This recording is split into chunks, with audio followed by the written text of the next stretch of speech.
Welcome to this latest edition of the Real Deal podcast on this, I forgot, 19th of January 2022. Sometimes folks all these days like go run together. So excuse me if I don't know Wednesday from Friday. Uh, this is of course episode 807 of the Real Deal podcast. NFL Week 19. Yes, week number 19. Of course, the wild card weekend, the first week of the super wild card weekend. As always, I'm joined by one Robert Sapp. Mr. Sapp, how you doing this evening? I'm doing really well. Glad to be here with you. Yeah, it was a great weekend for both of us. Even though my team was not in it, it still was a great weekend, especially on Sunday. And we'll certainly get to that. But we are going to get to, as always, who won the week. And for the second straight week. Oh, it's back to back? It has, yeah, back to back. Back to back. It has, I flirted with the ideal of the 49ers. Nah, because you were. I'll have many flattering things to say about you on that, but you would have been crazy to do that. You know who won the week. That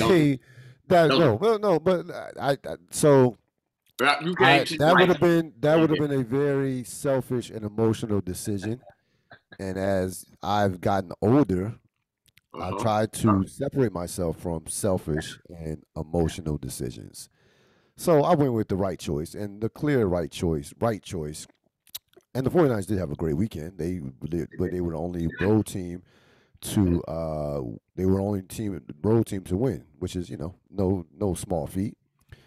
But the best team in the playoffs, the best team this weekend in terms of performance was clearly the Buffalo Bills, 47-17, and it frankly was not that close, to say the least. It really wasn't. A historic performance as far as efficiency and domination. Now, there have been teams that have scored more points, sure. There have been teams that have won by more points, absolutely. You've seen that. All that. But when you don't punt the ball, when you don't kick a field goal, when you don't even reach fourth down, and when you can score on your first 7 possessions, all that is true. That was historic. Had never been done before. Your quarterback has more touchdowns than incompletions. He did. 60 yards rushing. Yeah. 5 touchdown passes. Yeah. So all the boxes were checked, not once but twice, in terms of just a efficient offensive performance. And again, it was dominant to say the least. It kind of, I kind of compare your team to like Neo in the Matrix. I like where this is going. And I thought, because I was thinking about this today, and we talked Saturday. We talked briefly on Saturday after right after the game. You had your thoughts. I had my thoughts. I was.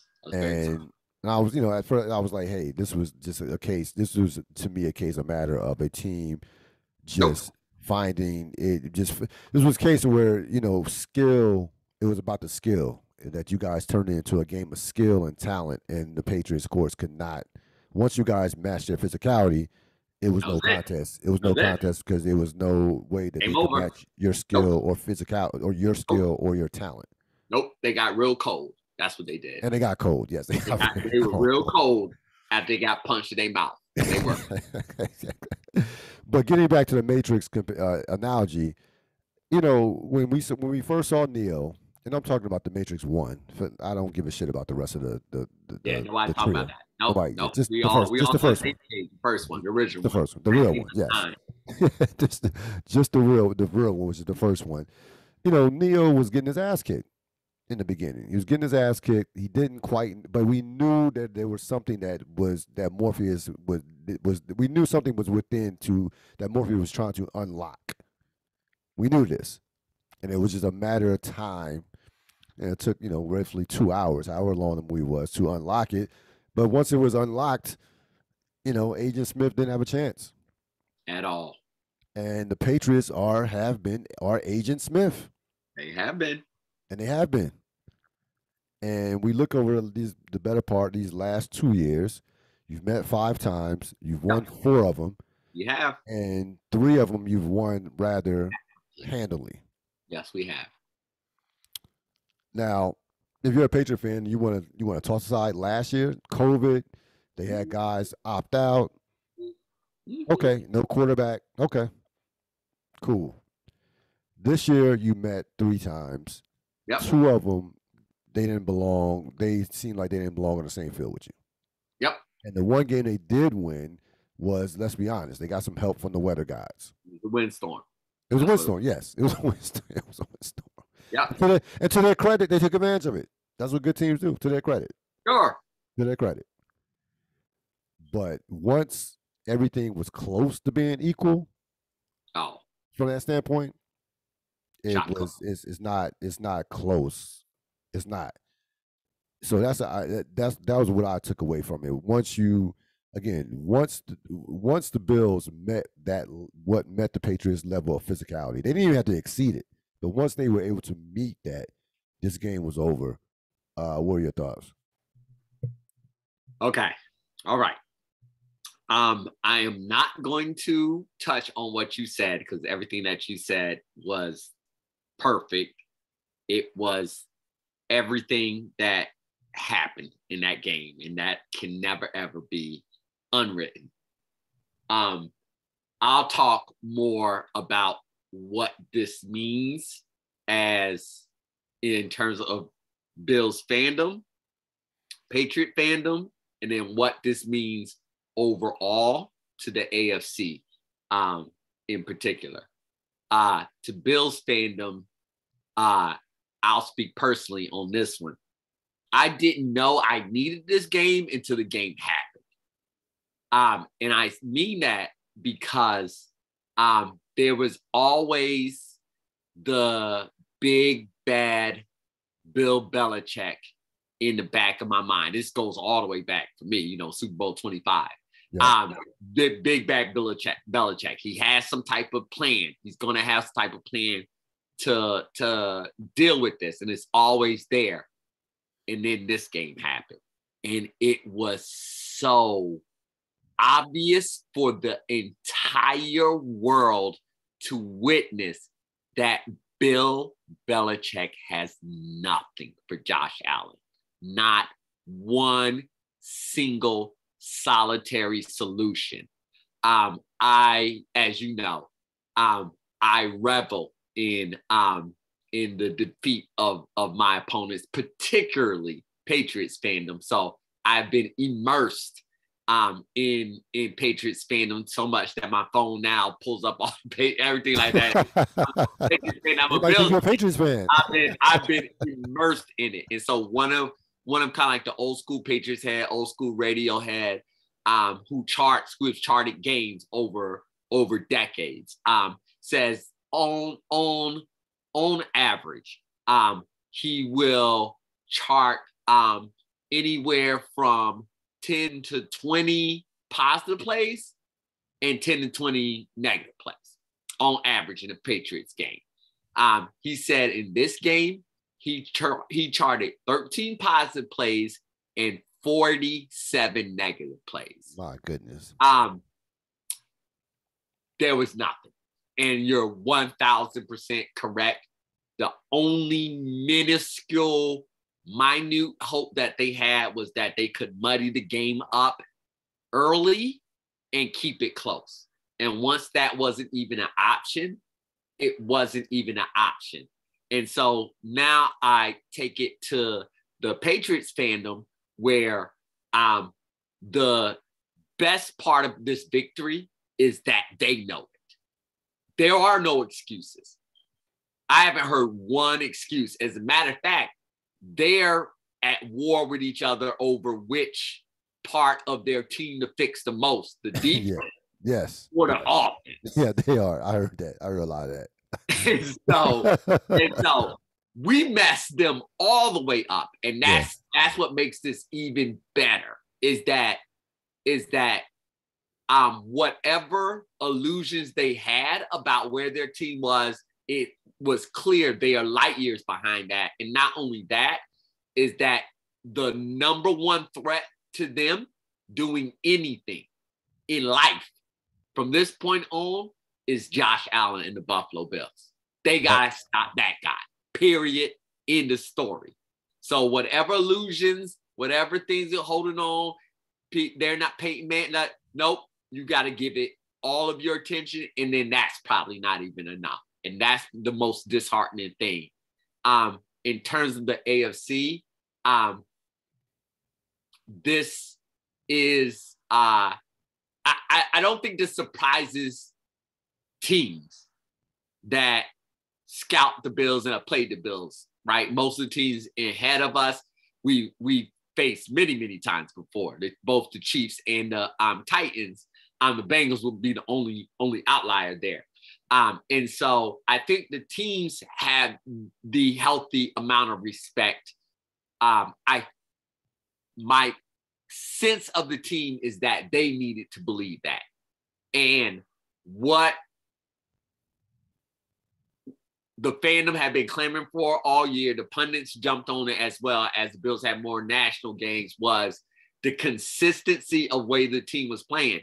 And not that they weren't getting enough wins, because they were stacking enough wins to be playoff contenders, but the consistency in which and way they played was the thing that was most frustrating. I was waiting for them to put an entire game together. We all waiting for them to put the entire game together. Right. I didn't know when it looked like the numbers on the team suggest this. Like, we're a top 5 offense and a top 5 defense. Actually, We're number 3 offense and a number 1 defense. Yes. It suggests, the numbers suggest we should be dominating. But what I was seeing on the field was not that until Saturday. So I think teams had in the AFC had a healthy amount of respect. Now it's on tape what the A game is. And now, as a team, an opponent in AFC, you have to think about the A game. And can you match that A game? So I think that's a big deal. And the last thing that I say, what I saw, and believe me, I watched this game so many times. I'm sure there were at least 5 rewatches. I'm sure. So many times. What I saw on probably the 4th rewatch, who knows, was I witnessed the full capability of our offense. Meaning, I won't go as far as to say we were holding back this year, but it was frustratingly inconsistent in what it deployed. What I saw against the Patriots were they put everything out there, offensively and defensively as well. But that was more reaction to the Patriots. They put everything out there offensively. And so what that says to me is they want the Chiefs' defensive plate to be very full this coming week, because they put everything out there on tape of what they were capable of. And so even in that whooping, there was enough time to start to figure out that, hey, we're way better than this team. We can actually start doing things to give us a psychological advantage over the next thing. And I think that's what championship teams really start to do. And this is the Bills team I was waiting to believe in terms of being able to even start saying championship around them. That was a championship performance. Done.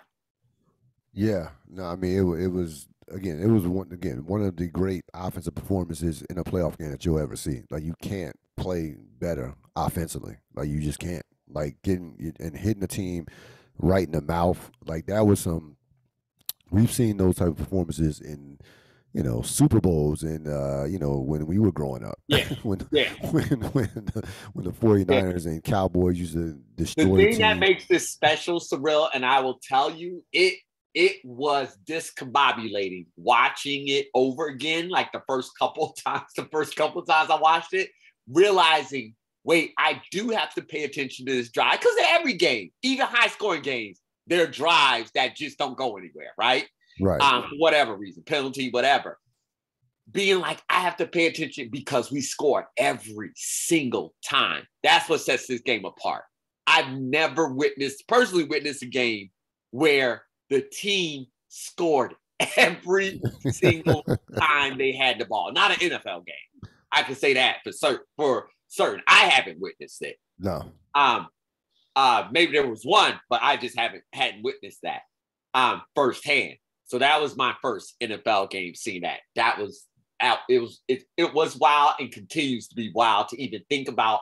A stat that people were throwing out just really quickly that you didn't mention that's just wild is the Bills gained the maximum amount allowable in a game, meaning they could not get any more yardage because they scored every single time they had the ball. There was literally no more yards to gain in that game.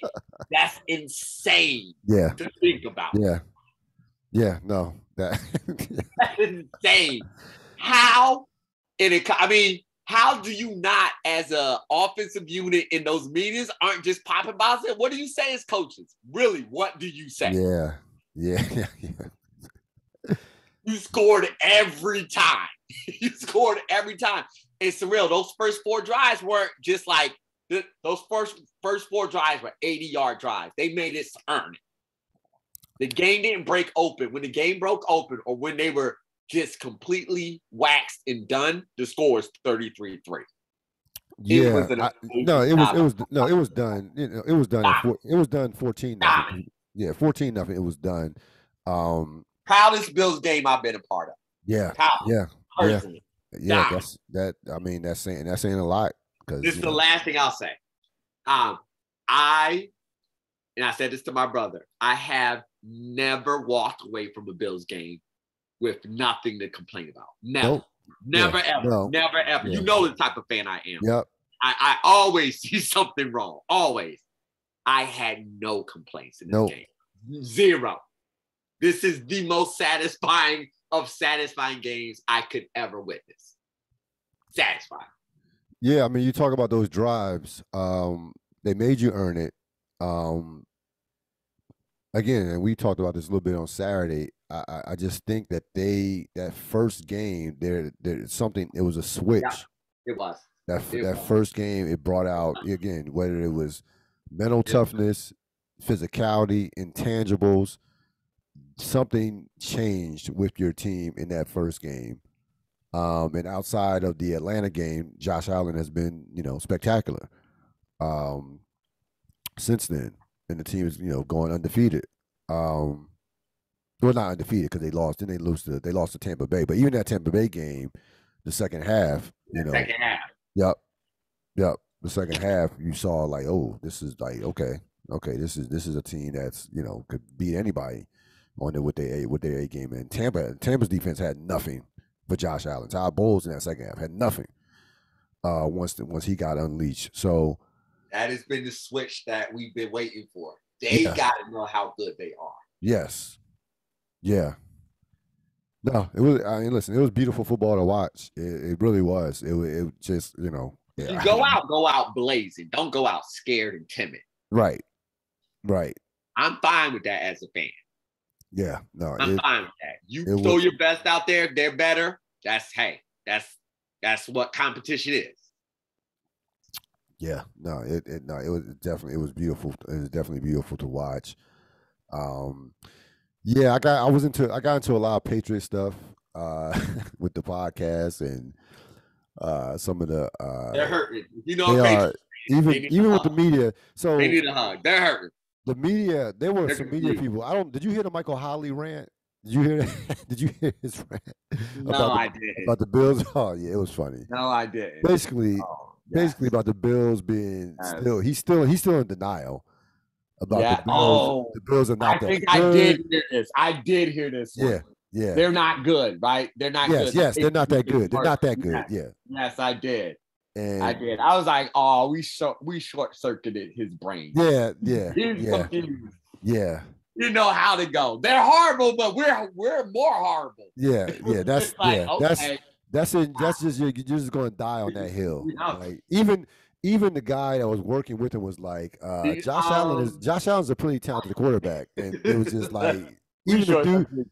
We did. Like I can deal with the radio announcers, the people. I can deal with the homers who announce the games per se, the broadcasters who call the game. I can deal with them because they get paid by the team.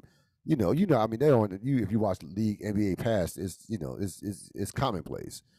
But I can't deal with it. It's hard to deal with the sports talk host, newspaper guy that's a homer. That's tough. It's because there's a level of objectivity that you're supposed to have in terms of assessing a game or assessing a team. And when you say some dumb shit like that, I can't take you serious. Like I'm like, come on, man. Like really.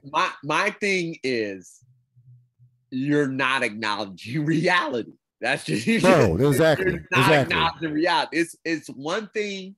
Like we're all used to it when close games and all that. You have a million excuses. The refs, the da-da-da, this play, that, whole bunch, all excuses in the world in those games. When a team beats you by 30 and never punts, never thinks about punting the ball, it's good. I like that. You gotta admit that team's better than you, right? Now you gotta say it at that point in time. Yeah. Like they're just better. Yeah. Yeah. Then you move on to the offseason stuff. But to sit there and to say the team that just beat me by 30 and we couldn't stop at all is horrible. And that quarterback that just went 24 for 25, 308 yards, 5 touchdowns, 60 yards on the ground, 384 total yards, 80%, 157.9 QB rated. That quarterback's not good. Right. Yeah. Yeah. There might be games you can say that, but that's not the game. No. That's not the time. No. You just applaud and move on. Next topic. Yeah, I think like a lot of Dallas, I will say those words. So I get it, but you have to admit. Like a lot of the losing teams this weekend, I think that the Patriots more than likely maxed out in terms of what they were this year and how far they were going to go. Absolutely. They had the high point with the 6-game winning streak. We all was like, whoa, what could this lead to? But then, like you said last week, the cream is going to rise to the top. Yeah. A rookie quarterback is a rookie quarterback. Yep. No rookie quarterback has ever led a team to a championship, to my knowledge. Yep. And then even off of the quarterback, I mean, just that we both have dived a little bit deeper. I think that's the soul searching that is messing with them is they got to look hard at that defense. Yeah. Yeah. They got some age on that defense. Yeah. I mean, Jamie Collins, Hightower, those are old.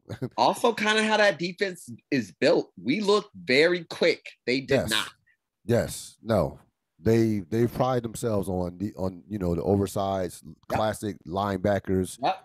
And competition in your divisions, the Bills, and then direct competition, the overall divisions, the Chiefs. That's the best way to build a defense. I don't know. No, I think. Listen. You in today's NFL, you have to have linebackers that can run. Might be some soul searching that needs to go on there. Yeah. I mean, listen. It's called works until it doesn't. Until it does, right? It's called evolution. Yep. Like you got in the NFL more than any other sport. The NFL will expose you if you don't evolve. You will get exposed quickly. Also, Ril, you'll like this in a lot of different things that I was listening and reading to. Other questioning was the defensive staff that related to him. Steve Belichick. Steve's not gonna be a head coach. Steve's not gonna be a head coach. And maybe that might be why the defense doesn't look the way it could look. So I've heard that. So do what you will with that information. But I thought Steve was the next coming. I would question that as of right now. Are we saying that Steve might be Tommy Boy? He's a lot closer to Tommy Boy than Bill Belichick. Let's say that. Like a lot closer. Oh goodness. Oh yeah. You. So one last Patriot point. But that's what this loss did. It's Yes, making you question everything. everything. Yes, and they should. They should. Yeah. So the last time someone figured Belichick out, we saw, especially a quarterback, and I remember this game like it was yesterday. It was a 2006 AFC Championship, the second half in particular, when Peyton Manning Yep. went berserk. They had the great comeback. Yep. Indianapolis wins the Super Bowl, goes on to win their first Super Bowl, and first and only Super Bowl as a Colt. And then you saw Belichick go on a free agent spending frenzy where he brings in Randy Moss, Wes Welker, the other receiver, not Hightower, Stallworth. Yep. Dante Stallworth, Junior Seau. He brings in a bunch of veteran players. Just goes out, completely goes against what he had been doing his previous years as a Patriot head coach. He just like he was like, yo, we can't beat Peyton Manning like anymore with this. Like this, he's figured this out. Yeah. So I say that to say moves are going to be made. Here's why I'm going to pause you, Ril. This is, you know me, you know how little I make big statements. This is my big statements.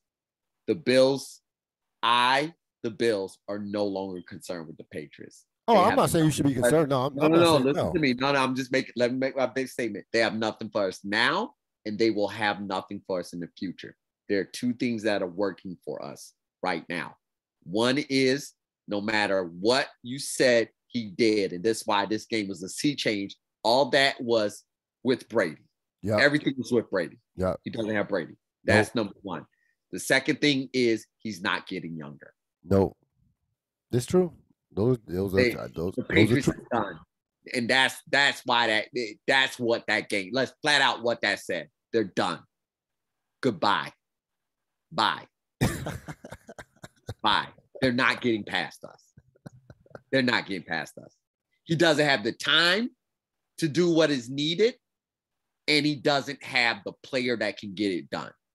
I will not worry about the Patriots again until there is a great player on their team. There is not a great player on their team right now.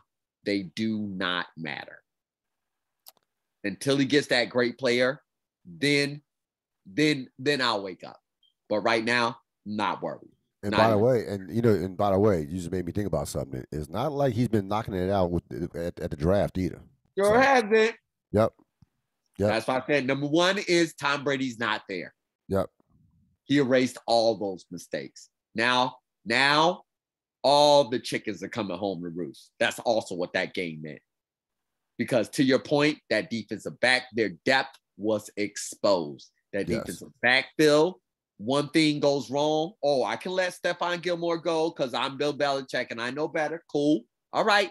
So now one defensive back out because of COVID. Now your defensive backfield's in shambles. Because you can't draft linebackers really well and identify young talent on that side of the ball. You prefer veteran leadership overall. You had to bring in older talent. Cool. They know the defense. Yep. Can they stop those receivers? Nope. Sure can't. Sure can't. Got exposed on that one. And so that's why I'm saying it's just this game is the signifier of a sea change. And the sea changes are that the Patriots are no longer a threat. We definitely know it. The rest of the AFC East was applauding us, talking to Dolphins and Jets fans. That was a key indicator for them. And the rest of the league definitely saw that and enjoyed that. Yeah, you know what? That was the book. That was the close on that chapter.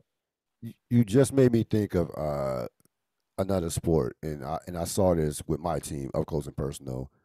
In 2012, 2 years removed from back-to-back championships, the Lakers played Oklahoma City.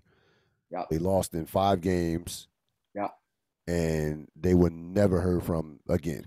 Yeah. Until they went through 10 years of hell basically. But that young Oklahoma City team put them to sleep. Put them to sleep. Yep. And that was it for the Lakers. That was it. Yep.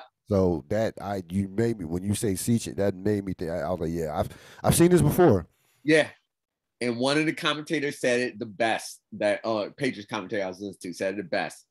And Josh Allen's only 25 years old. Yeah. So it's not like this is Aaron Rodgers doing No. this to you. Like, okay, we can wait this out for another 3 years and he'll be gone. No, this guy's a problem for a decade. Yep. So they got a lot of work to do, and they know it. That's the best part. They know it. It really sunk in. That game really sunk it in. Nope, no more championship parades. No, none of that. None of that. You got to grind. Yep. Just like everybody else. Let's go. Yep. Work. Yep. Yeah. Yeah. Yeah. That was a good game. I enjoyed it. So we get to the rest of the wild card weekend. There were other games, right? There were other games. It was a lot of games. So it was so many. It felt like it felt like the NCAA tournament the first weekend. There was so many games. So many games. We gotta get to Sunday. We're just gonna go immediately to Sunday. The game of the weekend. The Cowboys and 49ers, and you know how I felt about this game going in. Yep. I'll start off because I want to start off like this. Go ahead. I was wrong. I was wrong about so many things this weekend, and I could not be happier to be so very wrong on this subject. Because in one weekend, I got to see the Patriots and the Cowboys go home. Yep. But nevertheless, my read on this game was wrong. Although Garoppolo did try to give it away. He did. Yep, he did. And Shanahan as well. Garoppolo and Shanahan. On that topic. They tried very hard. They won the game. So I'm watching this game, and it's unfolding basically how I felt like it was going to unfold. To be honest with you. You did. I thought San Francisco clearly was a more physical team. I think San Francisco is one of the most physical. San Francisco could be the most physical team in the league this side of Tennessee. I watched Dallas this year against physical teams, and I do again. I saw Kansas City, Arizona, even the Denver Broncos. I watched Denver push them around in a game in Jerry's world. They were up 30-0 at one point. The division, and you saw what happened to the two division. NFC East participants. They saw what happened to them. Yep. The division was dreadful. I mean, like the worst division in football. And I'm like, okay, half your wins came against a horrible division. You really, hadn't beaten a top tier quality team going back to, probably October with the Patriots. And the Patriots were, when they beat the Patriots were not the Patriots at that point. So I kept that in mind. But I just looked at the matchup. I was like, this is not this out of all the matchups, I would have picked them to beat the Rams. I would have picked them to beat Philly, of course. I would have picked them to beat Arizona, the Saints, if the Saints would have gotten in. Any of those teams I would have picked them to beat. This was a bad matchup. One thing Kyle Shanahan does know how to do is he knows how to plan against a pass rush. And the misdirection plays that they ran, some of the stuff. The offensive game plan the first half was I loved it. I was like, this is what they're doing exactly what they need to do. Now again, they got, and of course the biggest reason they got. I mean, you talk about 14 penalties, and this was the thing that had me. No, I can't trust Dallas. I've watched this. I've watched I watched them lead the league in penalties. I've watched the game mismanagement. I watched clock mismanagement. I'm like, no, you're not going to survive this in the playoffs against a quality team. It's just not going. It's all Garrett's fault. That's what they said. And Jerry thought, Jerry thinks talent. Jerry's just talent. It's all about talent. I can just roll out the players, and none of that matters. Intangibles don't matter. Clock management, none of that matters. I can just roll because we have all the talent. No, Jerry. Not how it works, Jerry. This is not how this thing goes. You actually have that. You actually have a coach that coaches your quarterback to know to hand the ball to the official. That the official spots the ball on every page on every play, Jerry. You don't spot the ball yourself, Jerry. You don't. So I'm watching this unfold, and I'm like, this game is going exactly how I felt it was going to go, and I knew But even at 23-7, I was like, no, San Francisco is not going to win this going away. No, no, no, no, no, no, no, no, no. No, no, no, no. Jimmy G's going to he going to throw a pick, which he did at 23-10, which was an awful throw. Like you, like Jimmy, really Jimmy. But that's what Jimmy G. That's I mean, 12, 20 touchdowns, 12 interceptions. That's what Jimmy G does. So I like how it played out. It was like, but with that being said, I'm like, yeah, San Francisco's still going to win this game. They're still going to win it. But it was beautiful to watch because I knew that as the game is unfolding, I'm like, this is exactly how I felt the game was going to go.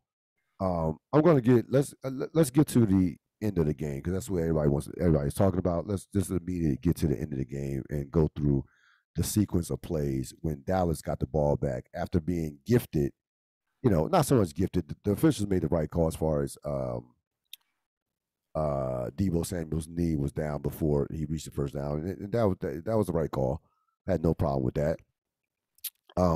So Dallas gets the ball they get the ball at the 20-yard line. They go 4 plays, basically 41 yards. For whatever the hell reason, San Francisco does not defend the sidelines and does not make them take time off the clock. I'm looking it up right now. Dallas got the ball back with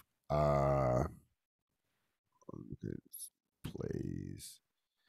Dallas got the ball back with 32 seconds, no timeouts. 32 seconds, no timeouts at their own 20-yard line.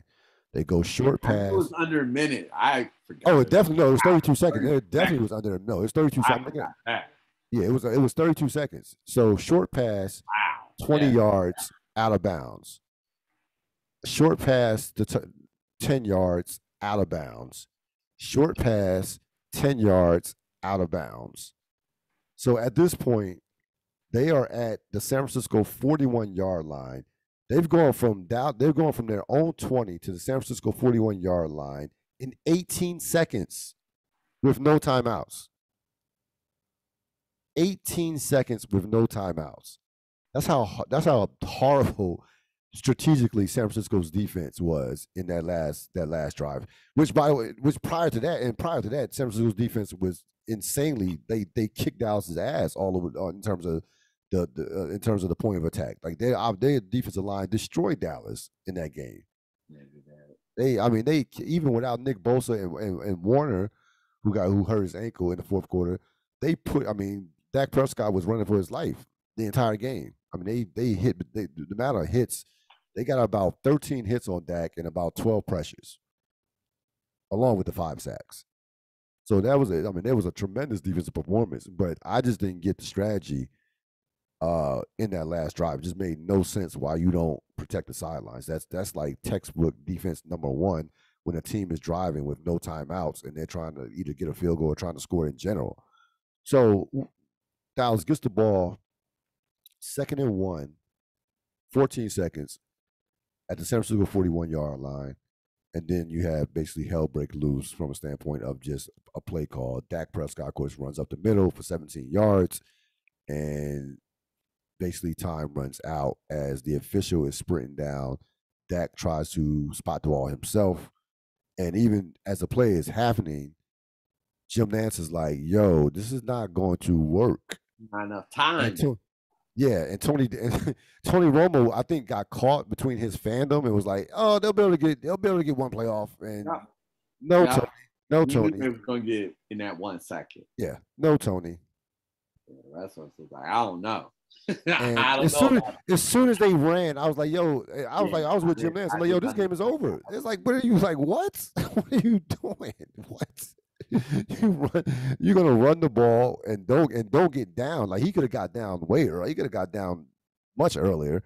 But yeah, run you're the gonna ball run to the sideline out, or like at that point you're throwing it into the end zone. right. You're throwing it to the end zone unless they left the boundary. But as everybody pointed out, that they finally adjusted Yes. and wasn't just giving up the boundary. Right. So then it is end zone, or if you do run it, you can only run it out of bounds. Yes. I was so confused by that. So to me, so here McCarthy's whole logic was, first of all, him and Dak Prescott was in complete denial, blaming the officials, blah blah blah blah blah blah blah. But even from a strategic standpoint, their whole McCarthy's explanation was we wanted to get closer to go 5 verticals. Like I'm like, Mike, you have a quarterback who I'm pretty sure Dak Prescott can throw the ball 41 yards, and then I'm pretty sure he has his arm can reach. Like I'm pretty sure he could reach the end zone. You have 14 seconds. Quarterback's good at midfield. Yes. For Hail Mary, come on. You have 41 seconds with 14 plays. Excuse me, 14 seconds on the 41-yard line. You should be able to get off probably at least minimum two shots. 2 shots at a Hail Mary from the 41-yard line against a team who leads the league in pass interferences, and who doesn't have a great secondary to begin with. You got to get up. You got to get up the attempt. You got to get at least one Hail Mary. I mean, to not get off, to not throw one pass into the end zone is, I just, is unfathomable. It's just not like I couldn't even imagine. That's why you had Dallas fans crying in the stands, which was by the way, favorite part of the game. The Dallas fans crying in the stands and those pictures. Oh my god. Oh my goodness. It was beautiful. You had fans crying before the game was even over, like 3 minutes left. And they're like, yo, the game's still not technically over. Calm down. They knew. But they knew though. They knew. They already knew. Wow. They knew what was coming. They've seen this movie before. They knew. Yep. They knew. They knew. So, give San Francisco all the credit in the world. You go on the road, not easy to win playoff games on the road. You win a game where you don't even play great, because I don't think San Francisco did not play great. They left a lot of points on the board in the first half. I thought Shanahan should have went for it on a 4th and 1 instead of kicking the field goal. I thought to myself, they're kicking too many field goals in the first half. I know in the playoffs you want to take the points at times, but then like physically you ran for 170 yards. Your offensive line was physically moving their defensive line. Their defensive line is not stout to begin with. They're built on speed.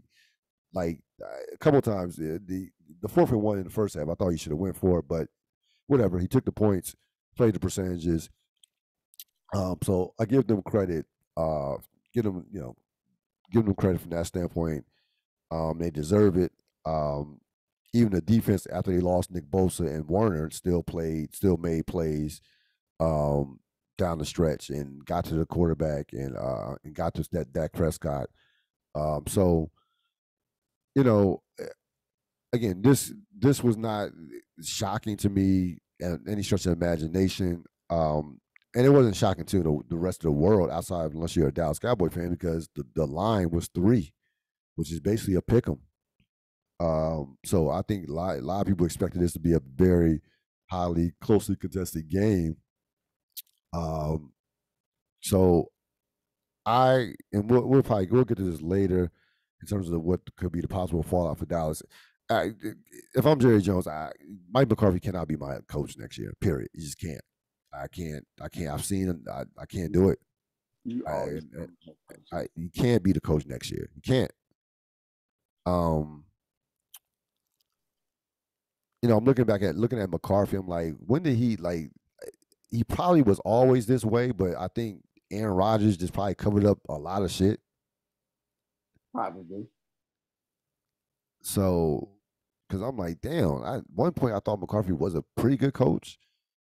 But nah, like you, to me, is I can't make sense of you're not a play caller, right? So then you got Dan Quinn, you got Kellen Moore calling the defensive offensive plays. with that being the case, your game and clock management and situational football should be on point. All you're doing is managing the game. If you're not calling plays, what else are you doing? Like what? No. Those are the plays the head coach is supposed to manage. That is exactly the job description, verbatim. So I don't understand how your game management and clock and all that can be horrible when you're not calling the plays. It shouldn't be horrible regardless. That's part of being a competent head coach. But especially if you're not calling plays offensively or defensively. I mean, you've seen situations where coaches where it became overwhelming, where a coach would say, "You know what? I shouldn't go. We're gonna the play calling is going. We're gonna turn over the play calling to someone else." We've seen this before, right? Yes. You're not calling plays on either side of the ball. So it's like, what are you doing? So Jerry was besides himself. It was. Oh yeah, but no, this one he always is, but this one was you could tell even he wasn't over the top in the stuff he said. Like he said some real shit. Like obviously this is as disappointed as I ever been. He's always very disappointed. Yeah, he's always very disappointed. Very disappointed. We had a lot of talent on this team. Did not. I give Jerry credit. Did not blame the officials. I give him credit for that. Did not blame the officials. Unlike his coach and quarterback. But you could tell that this hit Jerry like, yo, Jerry's almost 80 years old. He's probably thinking to himself, I don't know how many more of these I got in me left. It'd be nice if they had a competent general manager. Yeah, it would be. Yeah, take that. It would be. It would be. It would be. We'll talk more about the San Francisco travels to Green Bay to face another historic rival that they had a great rivalry with in the 90s and even now, even in the early 2010s. So we'll see we'll talk about that later. The rest of the games were basically, kind of went according to plan. I did think that the Raiders-Bengals game was interesting. I did think the Raiders acquitted themselves very well, played very well in that game, and frankly, and we'll get to it. I might as well get ahead of it because it's going to be on our biggest disappointments. They got fucked over with the no call, with the touchdown like that. You can't make that kind of mistake in a playoff game. I mean, when I watched it, saw it, heard the commentary, my initial reaction was that it was being overblown. That was my initial reaction. Right. But after person reads the rule, all you can land on is a rule is a rule. Yes. And yeah. It's just that simple. The rule is a rule. Same thing as a false start. You can't just be like, he false started, but did the false start really affect the play? You can't start making those distinctions. If the rule is inadvertent whistle, do the play over. Inadvertent whistle happen, you redo the play. You got to redo the play. Yeah, it's just that. Yep, everybody will boo you. They will. Yep. They will. They will talk about you tomorrow. They will. All those things will happen, but a rule is a rule. Yeah. You can't miss that. You just can't in the playoff game, in any game, but let alone a playoff game. You always get nervous with Jerome Bolger, his crew. That crew has had some missteps in the past, so that's not the greatest crew, to say the least. I thought out of all the losing teams, the Raiders acquitted themselves the best. I thought Carr threw the ball very well, and I thought the Raiders played well enough to win. To be honest with you, Cincinnati's better, of course, but that missed call definitely was like, put a stain a little bit on that game. And again, not to even say the Raiders would have won if that touchdown would not have counted, but it's one of those things that you just can't miss. No. Joe Burrow acquitted himself again, played threw the ball, played very well, made didn't make the major mistake, which is you always worry about with a young quarterback. And we saw I that. was going to say, correct me if I'm wrong. Was this Burrow's first playoff appearance? It sure was. Yeah. Yeah, it was. Yeah. It was. Somebody else had a first playoff Yeah, appearance. didn't quite go as well. No, it might look like that. So didn't quite go as well. Was it Burrow's best? No, but it was his first playoff performance, and he got it. Yes, it was a workmanlike mistake. It was a workmanlike performance where he stayed away from the big mistake. Yeah. So, and that's all. Yeah. And that will win you more playoff games than not. Boy, will it. As far as Philly, Tampa Bay, again, not much to come out of this game from a standpoint. It's more about, I guess, the injury concerns for Tampa Bay's offensive line would be probably the biggest story. The Philly reaction was hilarious, by the way. The Philly, the media, the media reaction on, they were killing the Eagles. I'm like, did y'all actually believe y'all were going to win this game? Like oh my goodness, we didn't make the adjustments, and we didn't show we didn't show Tom Brady. We showed him the same defense as the first game. I was like, you really thought y'all had a chance in this game? You really thought that this game could be close? Like, you're saying there's a chance. Yeah, you're thinking. Again, another first playoff quarterback didn't acquit himself very well in Jalen Hurts. Again, I guess the concern coming out of this game is some of the injuries on the opposite line with Tampa Bay, because when Worth left the game, Ryan Kerrigan looked like Reggie White. Like he lived in the backfield. Tom Brady ended up getting sacked 4 times in all, so that is definitely a major concern moving forward as they face they got some offensive line issues. Yes, coming on the opposite side of that field. On the Bucks play on Sunday. Yes. Yeah. Because Aaron Donald and his crew are ready. Yeah. Von Miller, yes. Yeah, they are. They are. Speaking of them, probably one of again, I didn't think that, we knew that could be a possibility where a quarterback can just wet the bed. Nah, not this. No, I didn't expect it. Not that. I texted you to say, I was like, he's having a meltdown. Yes, he's having a public meltdown. I've only seen that a few times where it's just like, oh, he's panicking right now. He's panicking. His coaches, everybody's panicking. Call this game off. They're freaking out in Arizona. They can't handle this pressure. This isn't fun anymore. I'm worried about them. That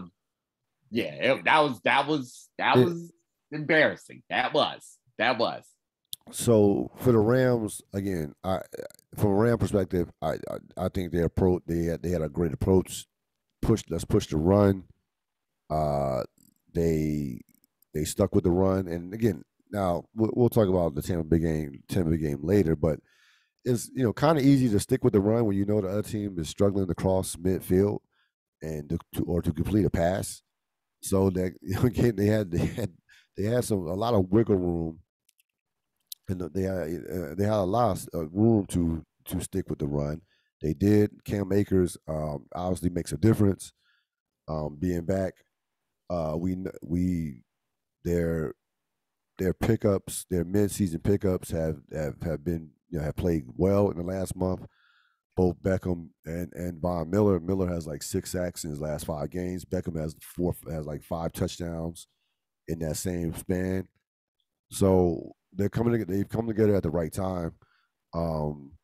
As far as Arizona getting back to Kyler Murray, he'll have better days than this.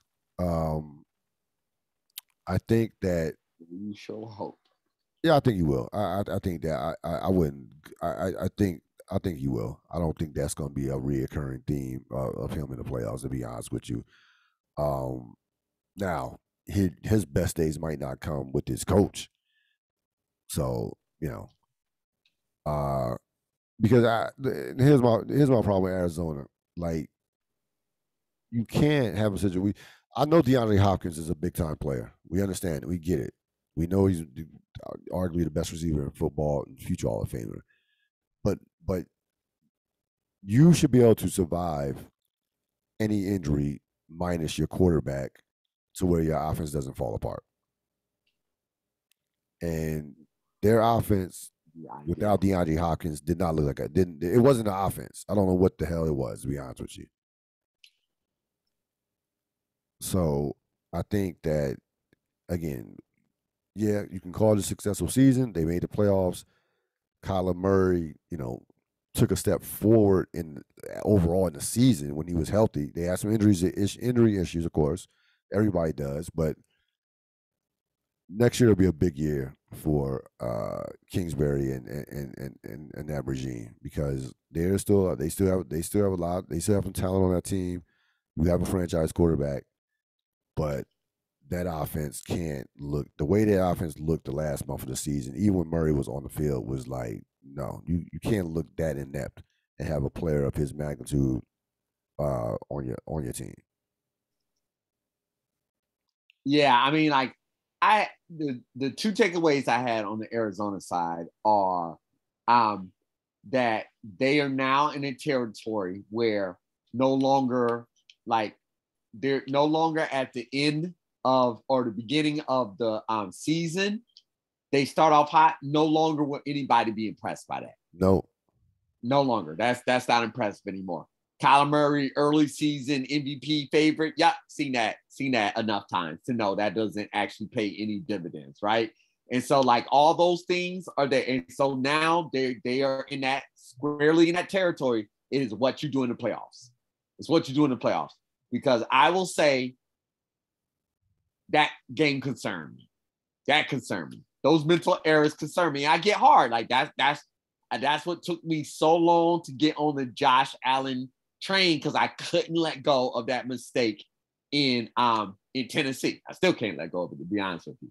But those plays, I can't. So I need to see him be successful in the playoffs. Like, that's the point where we're at. It is. Yeah, you can have a fine regular season. You've proven that. You've proven that time and time again. You have. So now what can you do in the playoffs? And that's where they're at. So I'm not going to get bought into any early Arizona hype, and I'm definitely not going to get caught up in any Kyler Murray for MVP anything until I see him perform well in the playoffs. Yeah. On Los Angeles side, two things I had to see that I saw to make me feel comfortable watching it in the game next week, to be like, all right, this will actually be a game, is I needed to see Stafford play a clean game, and he did. He played a clean game. And I needed to see, I didn't know I needed to see this, but this is what I did see. The comparison was so stark at Arizona. I feel so stupid for how I was thinking about the game now that I'm thinking about it. Arizona, wow, yeah, they was having freakouts and all that, everything they said. They were also just really, really young and jittery in the game. Conversely, the Rams know they are all in this year. The players play like it. Yep. They play fast. They play physical. They play like, we know we're not all going to be here next year. And so those two things combined can give me confidence. All right, we're going to have a game next week. We're at least going to have a game next week. They're going to compete. Can Stafford be Stafford anytime? Absolutely. Absolutely. But I saw him focus and play a clean game, and I needed to see that before I could even buy into the notion that they could win next week. Now I could buy into that notion. Yeah, I mean, you were looking for a sense of urgency. Mm-hmm. That's what you're looking for. And let's be honest, we saw them win games this year where they were not impressive. Okay. Nope. This was like, you know what? This team right now, we're catching Arizona at a good time. That's what a good team does. They stop point. You're freaking out. We're going to take advantage of it. Yes, we're going to stop you, and they did that. So while you have Arizona had to snap out of their meltdown, because that defenses get ferocious out there. They was just grabbing them and slamming them to the ground, smacking them all around. I was like, yo, y'all got to get it together because Los Angeles is going to pummel you while you're having your meltdown on the field. So there was no mercy out there. No. So, and finally, Kansas City, the Steelers, you see Kansas City retire Ben Roethlisberger. That honestly was the easiest game to call. Yeah. Once what we were both hoping for was that Roethlisberger would show some type of fight. Once I saw him and how at ease he was, I was like, oh, he's ready for retirement. Yeah. Yeah, he so was. It was just, once I saw that, like, just kind of like his demeanor before the game, I was like, oh, I was wrong. It's like, they got him. Yep. Yeah. I mean, the only thing is when they turn that ball over, it's like, maybe. And it was like, nah. Yeah. The end of the half, you give up. Like, yeah. A billion. Just a billion points. Yeah. It's, and again, the defense. Halftime's the only thing that stopped them from scoring more. The defense, I thought the defense held on as long as they could hold, to be honest with you. But yeah, they're not retiring. They're competing. Yes, no. But yeah, that game kind of probably went the way it probably should have went. Yeah. Kansas City certainly have to like what you saw offensively out of Kansas City. We know Kansas City, what they're capable of doing. They went on, like a Golden State type run where they can score in a heartbeat, and it becomes an avalanche, a barrage. And I think Kansas City needed to play a good game to me going into next week. All right, so I think that I think Kansas City needed to play that type of game. I think the national pundits need Kansas City to play that type of game too, because I was a little worried and concerned that the conversation would turn so pro Buffalo. I don't like that. But Kansas City having an equally dominant offensive performance is exactly the elixir to that. It should be very, very equal and even, which absolutely it should be.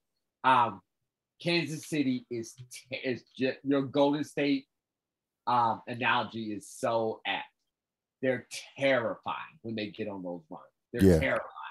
They're terrifying. And it's just that simple. It's just that simple. They're terrifying.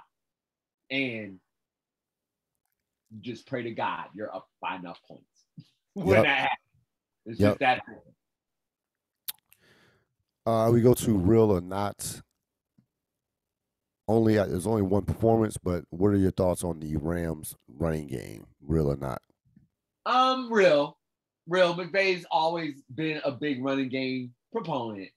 And he will always attempt, like you said, having Akers back is a big deal. So, real. Yeah, I think McVay, I in my standpoint, and the reason, and I say when I say it's real or not, I'm not saying they're going them going out there and running for 200 yards. I'm speaking from a standpoint of them being committed to it. I think that they will be committed to it, because I frankly think they will have no choice this week but to commit to it.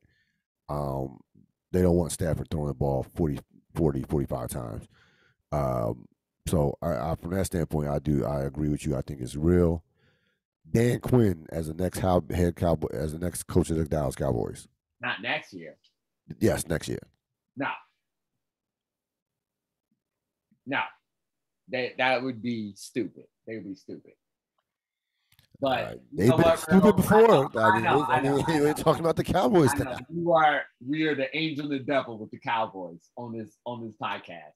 I'm the angel, be like, yeah, but they'll get it this time. You're like, no, they'll never. No. It'll be stupid. I'm just gonna give them the credit of not doing something stupid like that. So I say no. All right, I'm gonna say this is a push for me because I've heard them and I heard I listened to a lot of Jerry Jones stuff. Most if not all the Jerry Jones stuff, post game wise, and I did not hear him give a definitive Mike McCarthy's my coach in the story. Next, Played this game next before. question. Did Yep. not hear that. Dan Quinn's gonna get. Dan Quinn's already going on interviews. He's probably gonna get. He probably could get a job. Well, probably could get a job somewhere else. But I wonder. I wonder if Dan Quinn, says if Dan Quinn's having a conversation with Jerry Jones, and they're talking about the future, and Dan Quinn says, I got these other offers. And I wonder if Jerry Jones just is like, I would like you to coach the Dallas Cowboys. I just wonder if that conversation happens. To be honest with you, I would not be surprised if Dan Quinn is next coach and Mike McCarthy's out. I need Dan Quinn to simmer before I'm ready to be like he's learned his lessons from it. I'm not. Listen, I wouldn't hire Dan Quinn to be my coach. Oh yeah, let me get that out the way. No, I wouldn't hire. Let me restate that. If I was the Dallas Cowboys organization, I would really want that time between there to have simmered a little bit before I'm ready to believe he's learned his lessons. We know Dan Quinn is an excellent defensive coordinator. Yes. We know that. Yep. We know that. What we do not know is if he can be a good head coach. No. Because he's proved he can't be a good head coach, but other coaches have gotten a second chance and proven that they can do the job.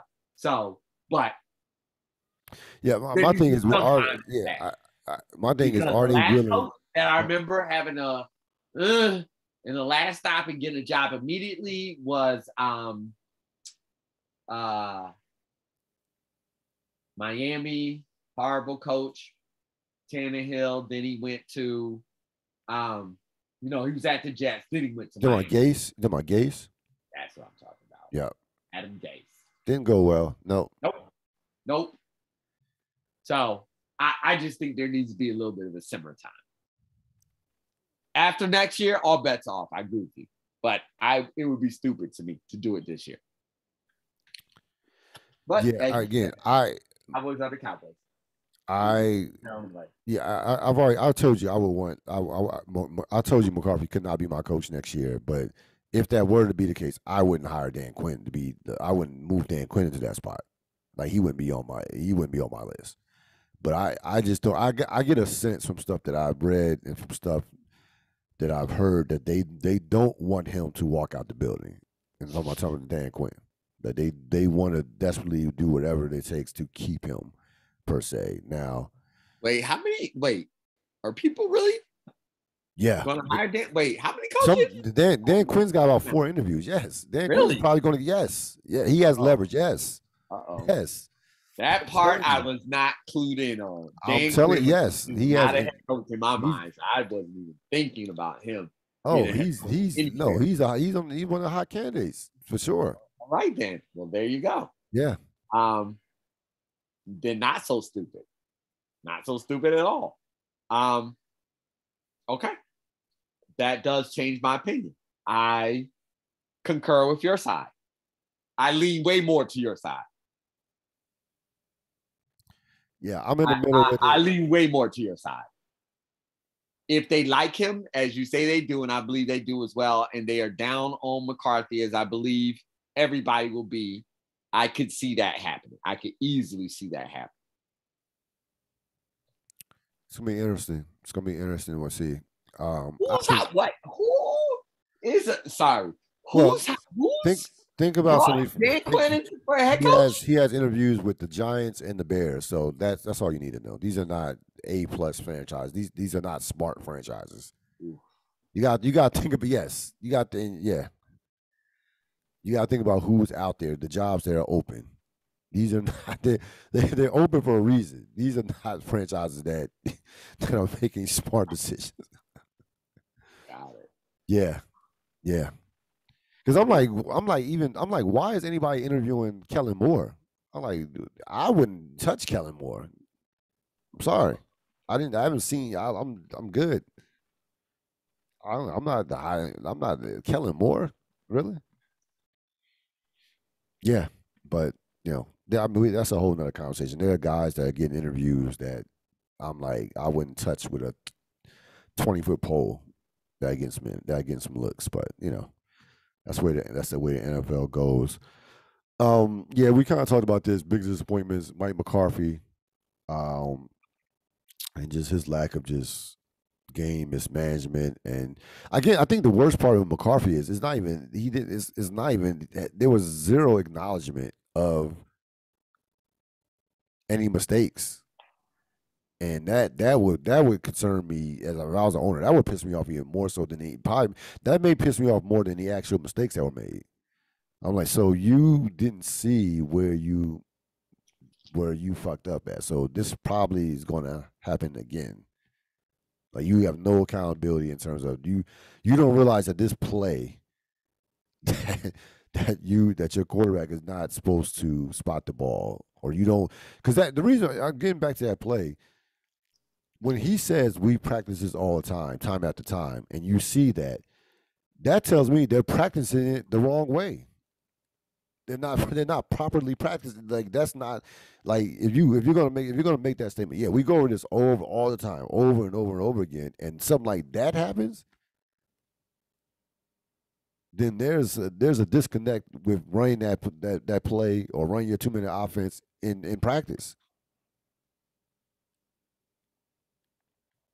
So he definitely to me was the biggest disappointment. We already mentioned the Jerome Boger's officiating crew, which a call that you just absolutely just can't you can't miss that call. And certainly Kyler Murray could have been on this list easily. Probably should have been on this list. Yeah, he was. To be honest with you, that was rough. That was rough. It's hard to watch. Brutal. Yeah, it was hard to watch. Question for Sap: who would be your number one choice to fill a head coaching vacancy? Oh, that one, I don't think I can answer. That one, I don't think I can answer. Because I don't have a good, like you said, I don't think there's an obvious, just hot choice.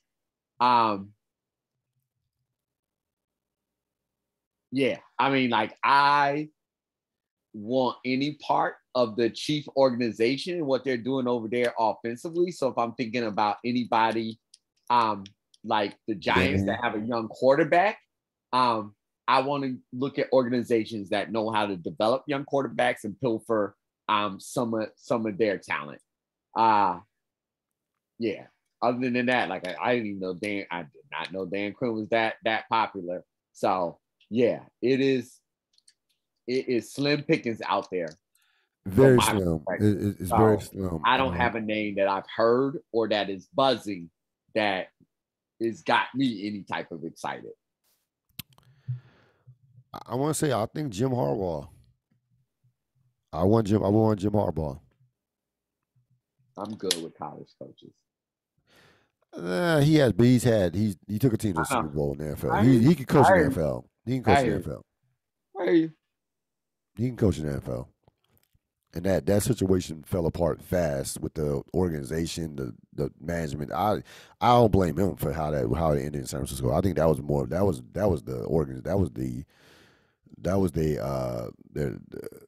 powers that be more than that was on him. I think he was it was a part of the carnage of the fallout.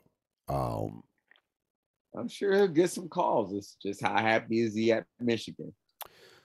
I mean, I told you this before. I think if you're a hardball, you took Michigan to the Final Four, probably the furthest you're going to take Michigan.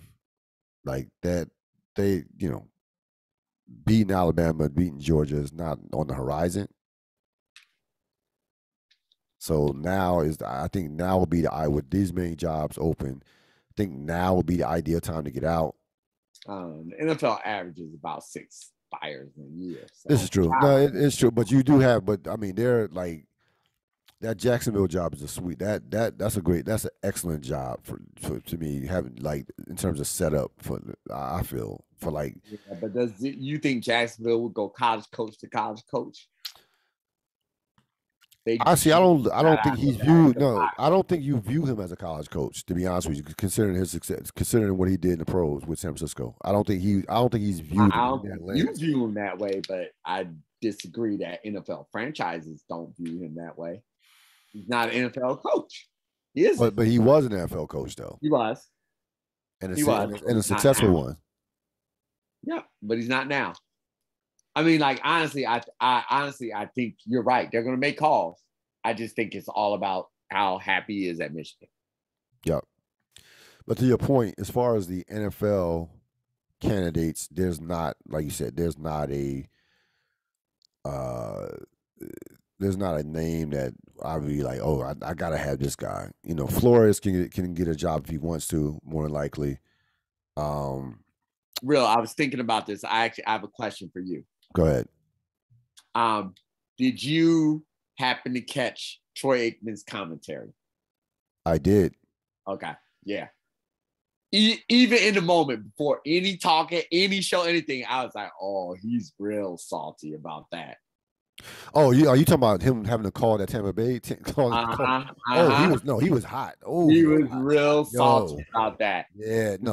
From my perspective, I wasn't looking at his face or anything. I think I was looking down. No, I could hear in his voice. No, he was. But I heard as soon as I heard it, I was like, oh, we going there. Yeah, no, he was hot. No, he was behind the scenes on this one. I was like, wow, tell us how you really feel, Aikman. Yeah, he was hot. No, he was hot because that's not something nobody knew or cared about until he said something about it. Right. I was like, oh, he was in his feelings. He was really hot. He couldn't let that go.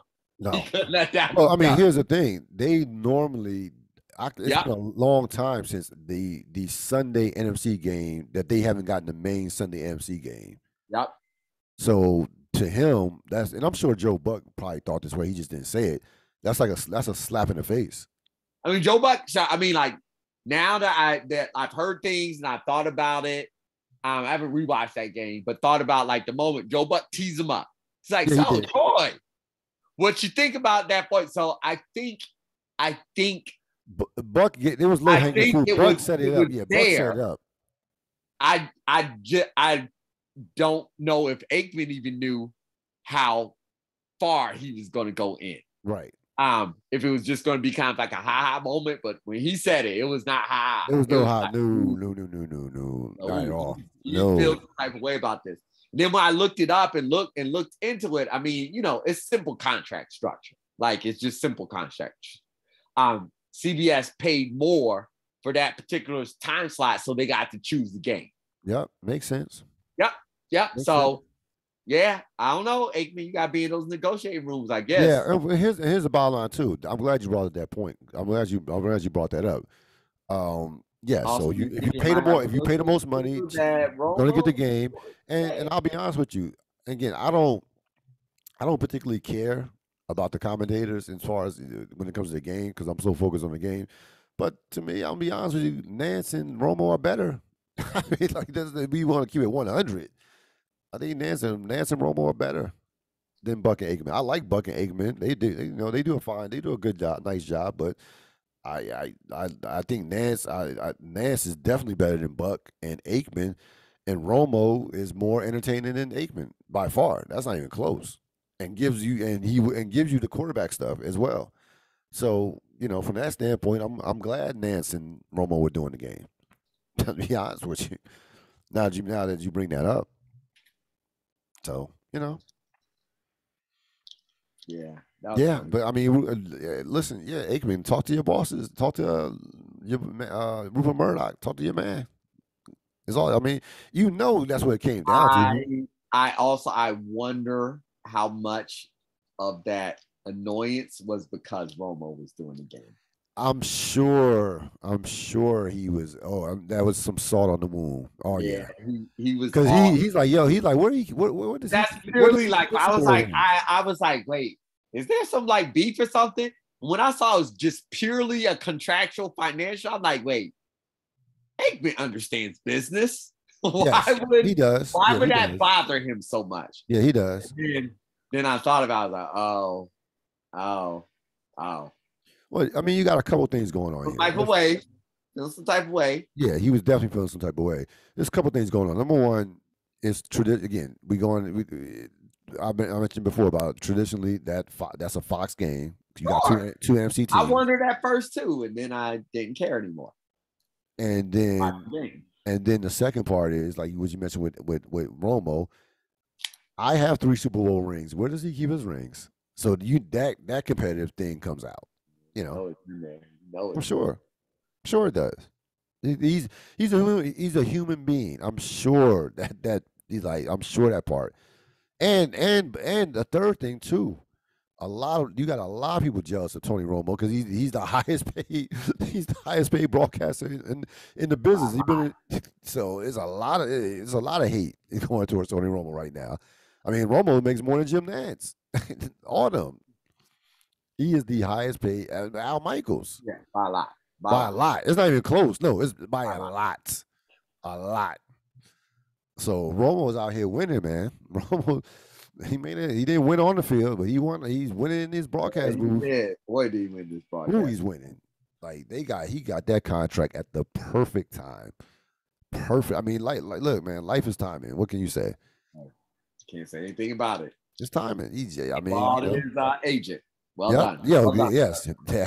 Whoever his agent is, they're doing their jobs to a T. Well done.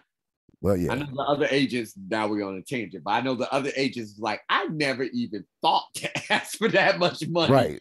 For this job. Yeah. It's like, wait, how many hundreds of millions? What is happening? Yeah. When did we get here? Yes. Yeah. Like he is. It was some like yeah.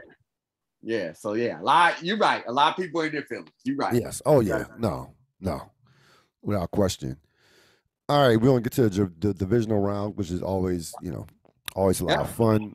Considered the best weekend in football. So a lot of people, I want to get your thoughts on this. We've had 2 years now of basically the expanded playoffs, and the 7 seeds have not won a game.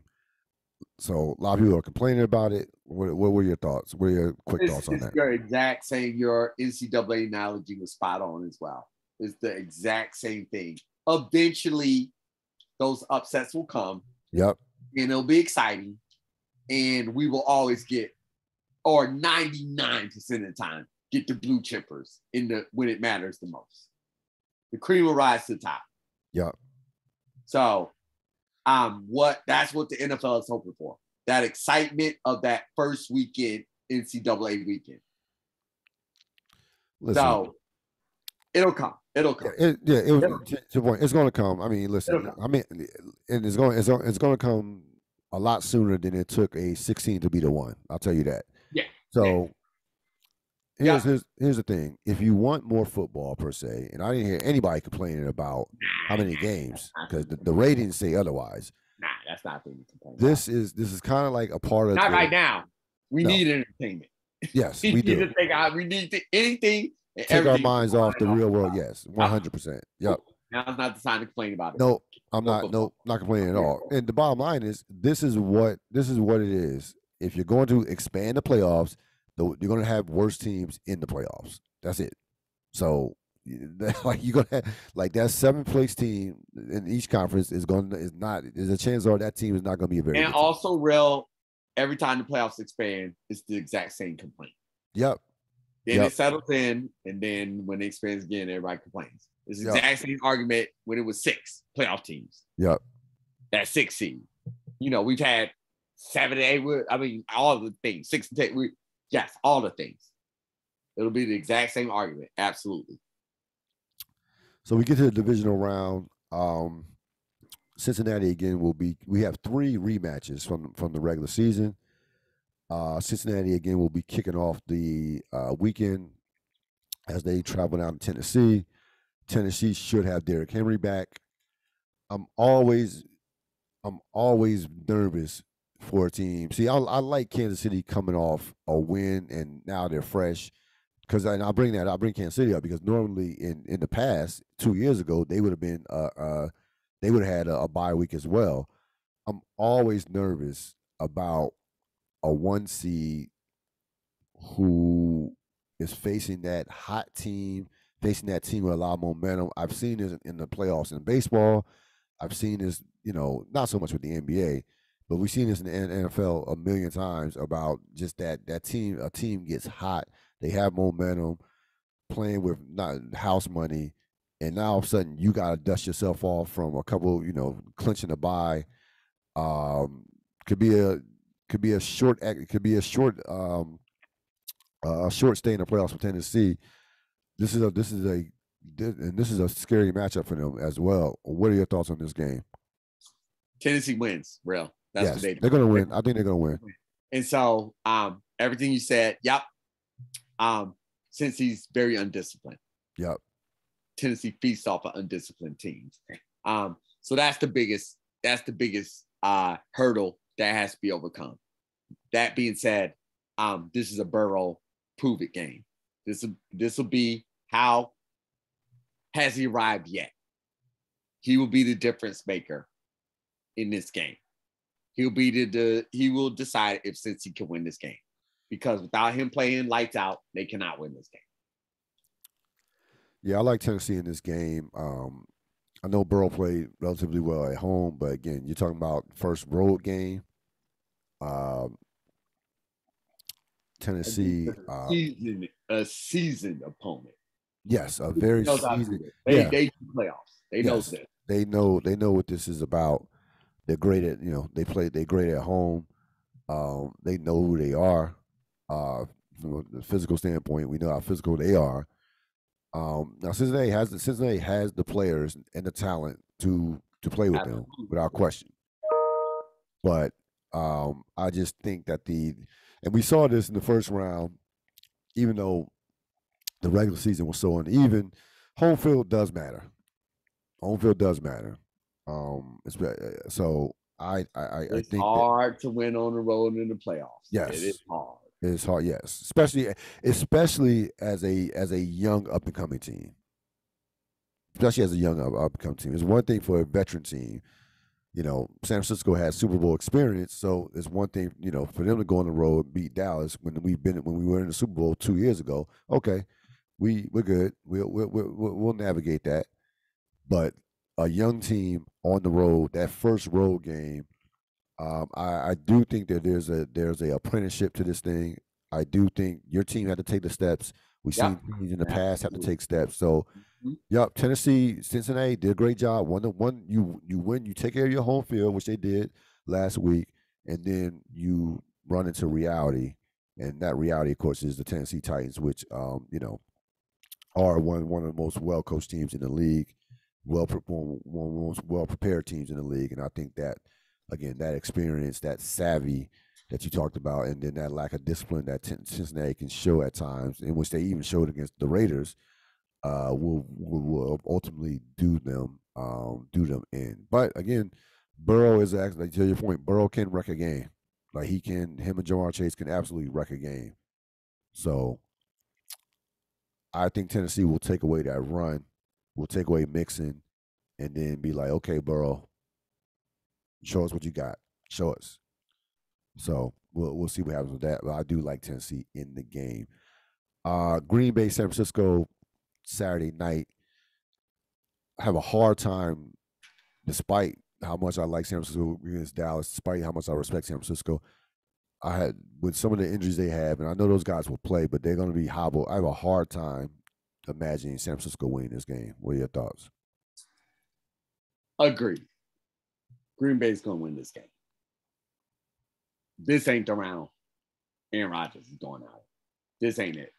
Not against this opponent. Nope.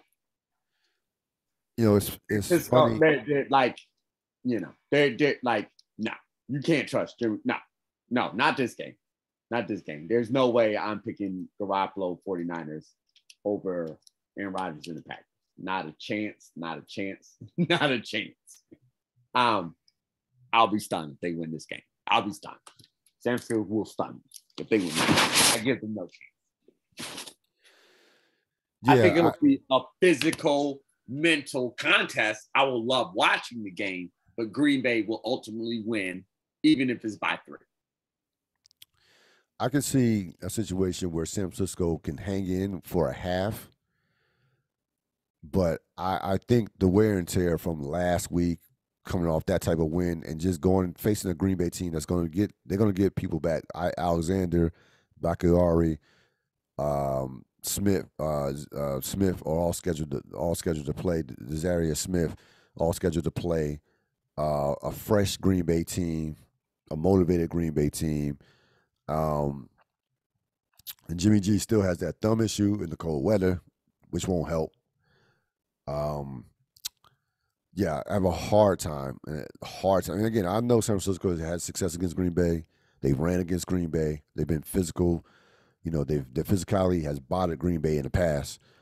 But I don't think those teams, this team is as good as those teams in the past that faced Green Bay. I know that, matter of fact, they're not. I know they're not. No. And I think Green Bay has met the challenge this year physically. I know teams have run on them of late, but for the most part, Green Bay's defense played well this year, and I just think, again, I find that I have a hard time. And normally, again, Green Bay, this is not a round that Green Bay normally goes out in. I mean, Green Bay, yeah, we talked about the Giant game years ago. That was 10 years ago. That divisional game with Eli. That was 2011. Of late, when Green Bay has made the playoffs, they've at least either won a game or got to a conference championship. So they don't have a pedigree of going out early in the Aaron Rodgers era. I was going to say, you're saying a lot of words, and none of the words is Aaron Rodgers. I don't like to boil games down to quarterbacks and quarterback play because I think it's simple. But Jimmy Garoppolo one side, Aaron Rodgers. Yeah. It just doesn't get simpler than that. No. If you told me like Green Bay had a horrible defense, I could hear you, but they don't. They don't.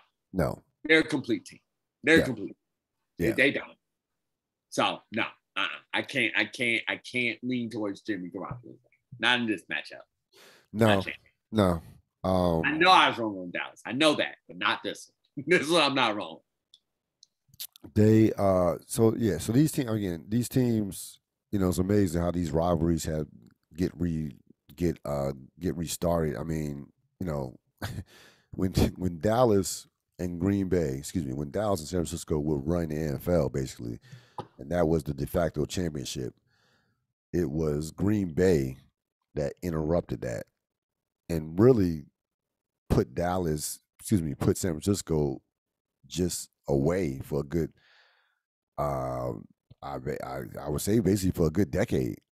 I remember it because, everybody was talking about Dallas, San Francisco Part 4 in terms of meeting in another conference championship. And Green Bay, kind of comes out of nowhere, not comes out of nowhere, had taken some steps, made the playoffs, but came out of nowhere from a standpoint of nobody expected them to beat San Francisco in that divisional playoff game. And it wasn't, it really wasn't, I mean, it was a 10-point game, but it really wasn't even that close.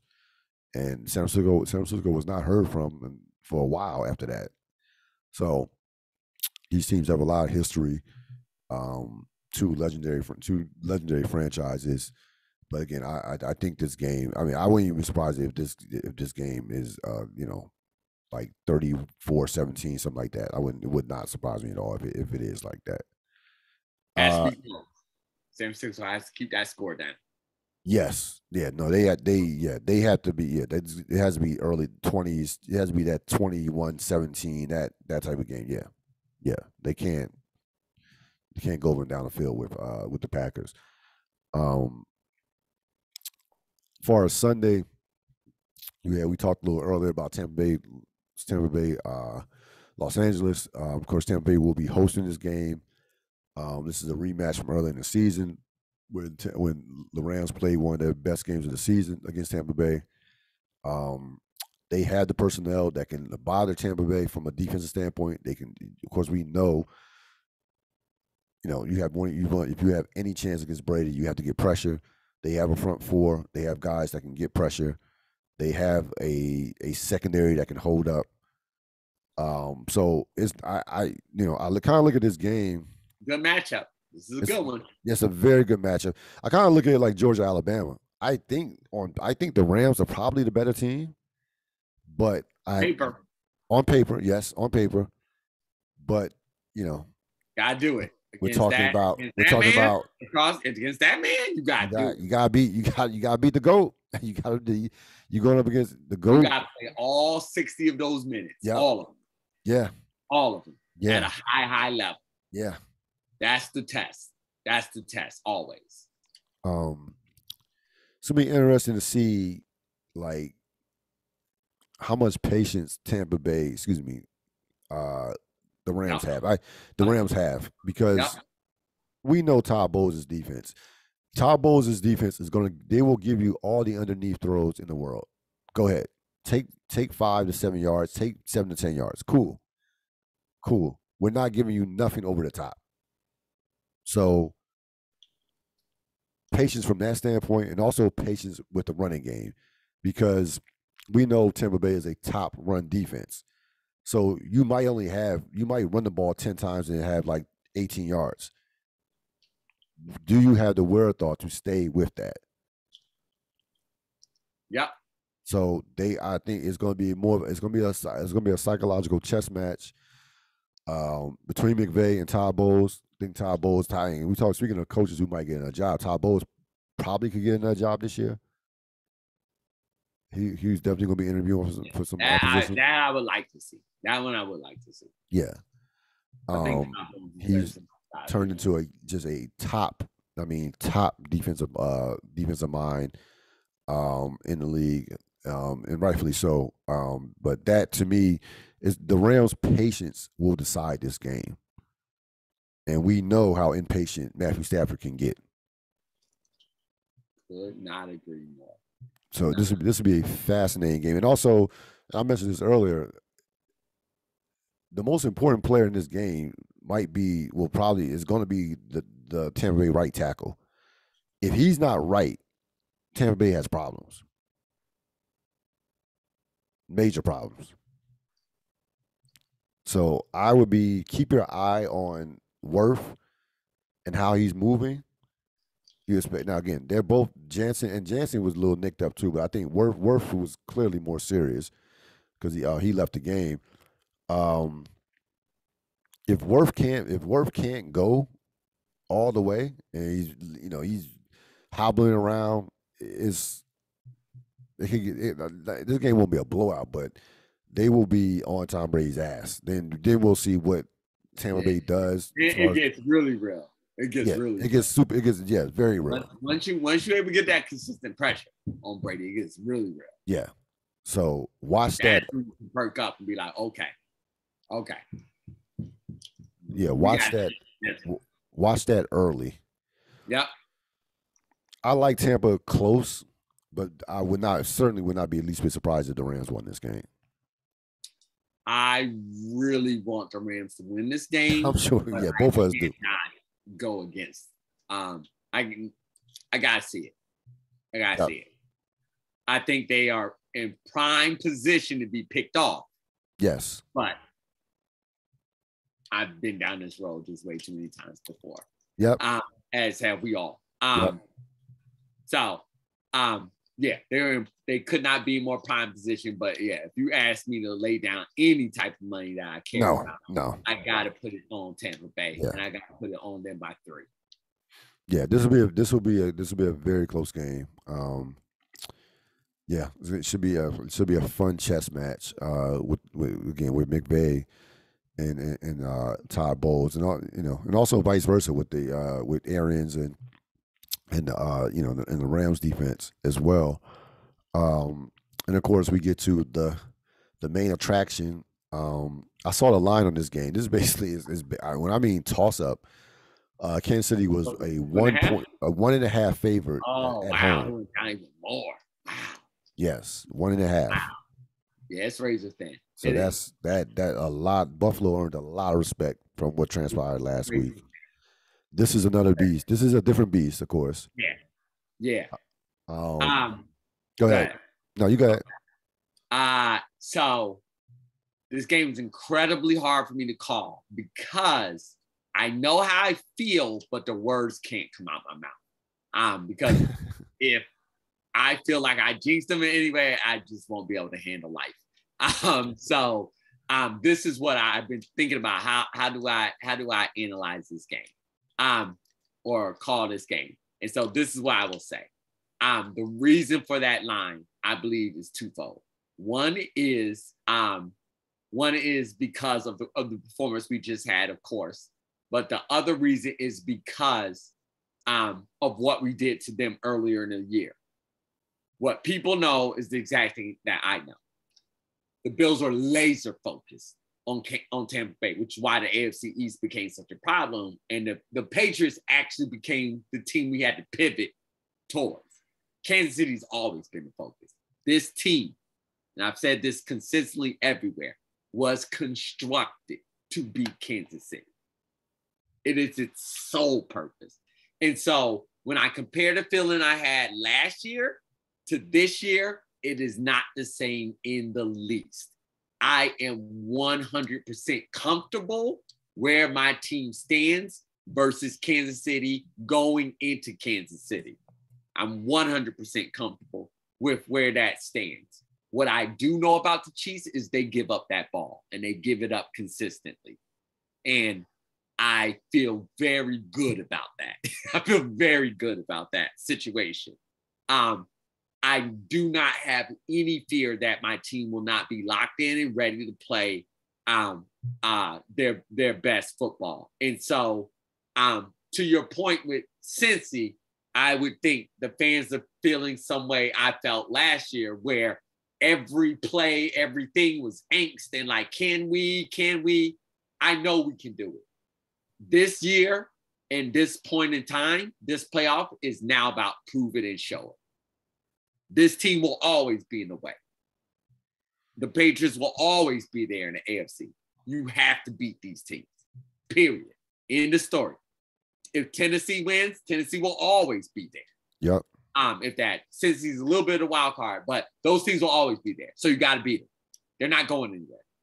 So it is, we are constructed and molded for these moments, and these two teams were expected. So we are as well prepared. I've never had a problem with my team's preparation beforehand. Mid-game, I have more problems with, but I believe we will be thoroughly prepared, and I feel very confident about this game. That's as close as I can go without saying how I feel. Yeah, you should be confident. Yeah. The question is going to be, so the first game you played, Ozzy played a very good game. They turned them over a number of times. Defensively, they did not have a lot of their players that they will have in this game. No Chris Jones, Bolton didn't play. They were missing a couple secondary people as well.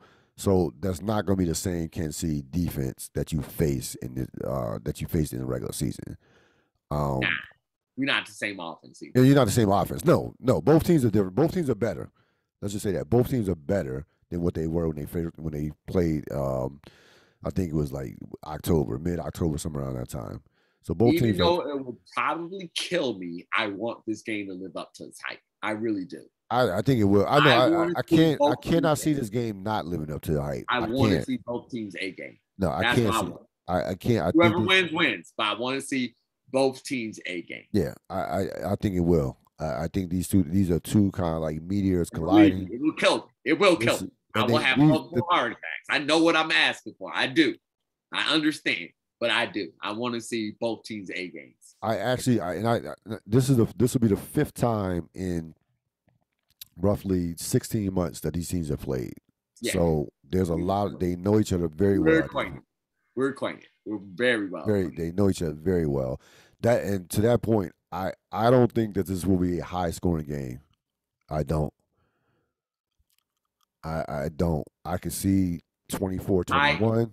I lean that way as well. I just think that as much as I can envision a 45-42 game. No, I agree with you. No. These defenses have way too much pride. Yes, they have way, and The coordinators are too good. They're too well coached. It's too much on the line. All the things are there. I can't see it. Here's the big difference, though. I will say this. This does need to be stated. In that game we played, we had one major piece that we do not have, and that's Tre'Davious White. That is worrisome. That is problematic. Yeah. And so that needs to be stated, and it needs to be a concern. I know it's a concern, but why it is more concerning in my mind is because I haven't seen it since he's gotten injured. We haven't really faced a team that can take such advantage of that as the Chiefs can. Our main competitive focus and competition has been the Patriots, and we haven't had to worry about their passing offense like that. So this will be the first kind of real test of how big of a hole is that, and have they come up with a significant enough game plan to prove it. That's the only thing that I don't know right now, or I can't see in my mind's eye right now. And that is a big deal. It does need to be stated, and that is a concern, and that is problematic. Yeah, two things. One, the question would be, can your team run the ball against Kansas City? So that'll be a major factor. And two, we've seen Kansas City over the course of the season cut down their turnovers, which wasn't hard to beat the way they were turning over the ball, but they have done a better job of taking care of the ball for the most part. But they still, in their heart of hearts, they still want to go 2 plays, 80 yards. They've shown more patience over the course of the season, especially towards that 8-game winning streak. But they still want to go for the big plays. That never goes away. Get out of my head, Ril. I was having this exact same conversation last night. You could not be more accurate. And the way that I described it was exactly like that. They have, and I give them all the credit in the world. I thought this would take an off season as well. They have changed the game plan, right, to be more patient, absolutely. But their players' instincts aren't there yet. No, that they need an off season for. Yeah, to change the instincts, because you're absolutely right. You can see they can go patient and they can do it, but nobody's excited doing that. No, nobody's liking that. No. I mean, it would be already equated to eating vegetables. They're good for it. Yeah, they're good for it. If they do a turnover-free game, I'll be disappointed. I am anticipating 2 turnovers. I am. Yeah. So, So to me, the question is, I mentioned this about the Rams and Tampa Bay, about the Rams' patience against Tampa Bay's that Tampa Bay's defense will force them to have or will test. Your defense is similar from a standpoint of you will test their patience greatly and will want them to kind of bait them into going, trying to go for the home runs instead of the singles. That's the exact game plan we're going to run. We absolutely will. And the big thing is going to be tackling. Yes. Yeah, and again, right after catch will kill us. When you Harden and Kelsey are I was just about to get this. You have to, and you did this in the first game. They have 2 nuclear weapons. You have to take away Hill. You cannot let Hill. You can't. No. He can't get over the top. Hill, you can't. Hill unlocks their entire offense. Yes. Hill, you can't. You just can't. That's just that. Nope, can't happen. Just can't. That one can't. Now the other one is a problem because you can only take away so many things, and so the way to get at Kelsey, what we did in the game against them, is you have to pound him. Run multiple defenders at him to get hands on him, get him off his routes, get them off the timing, because then that's when Patrick Mahomes starts to scramble, and then that's when you need your front four to be doing their jobs at that point in time. the Chiefs present all types of problems. Yeah, I mean, all types of problems. All that sounds great to say. It does sound great. Sounds great. Damn hard to stop. It does, yes. It does sound great. Yeah. So honestly, this is the beginning of the game will be very interesting for me. I will feel very confident about how the ultimate end will go if the Chiefs start slow and give up the ball as they did with Pittsburgh. Right. I will feel really good about that, even against one of their hot streaks, because I'll know it's coming. Like it's coming. Like that's coming. They're too good. So I would feel good about that. If they start off clean, I will be very concerned. Yeah, very concerned. So to your point, they will entirely be on, and we cannot make a mistake. You in this game you have to hit first. Like you have to hit first. Like they could withstand a slow start. Home crowd, we know what type of runs they're capable of going on. You can't withstand a slow start. If they have a slow start and we don't have 10 after that first quarter, it's a problem. Yes. It's a problem. Yes. It's a problem. At least 10. Yep. Yeah. It's a problem. Yeah. Because they I mean, we've seen the Chiefs throughout the course of this run get off in playoff games, have slow starts, and then next thing you know it's 51-30. So it's like, yeah, they're more than capable of getting off the slow starts. I mean, that's out there as a strong possibility, as a possibility for them to get off to a slow start with some 3 and outs or some turnovers or something like that, sloppy play, and what have you. But like you said, you can't allow them to get off to a clean start. That's the overall point. They can't be clean from the beginning. No. Nope. Especially with that team, because they script so much. Yes. That's why at the beginning, in all the games, the beginning of the game is so important. It's just so important. But especially when you go against that tree that really, really scripts their first 15 to 20 plays, you got to present them with different things. You have to. Yeah. No. It's a fascinating matchup. It's a heavyweight matchup. I'm glad it's in prime time. It should be in prime time.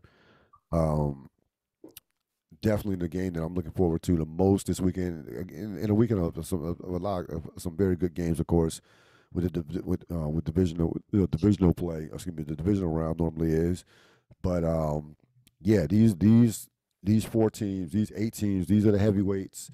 You have a nice mix with these 8 teams. You have the perennial dominant powers with Kansas City, and of course with Tampa Bay winning the Super Bowl last year, and Green Bay and their tradition and knocking at the door.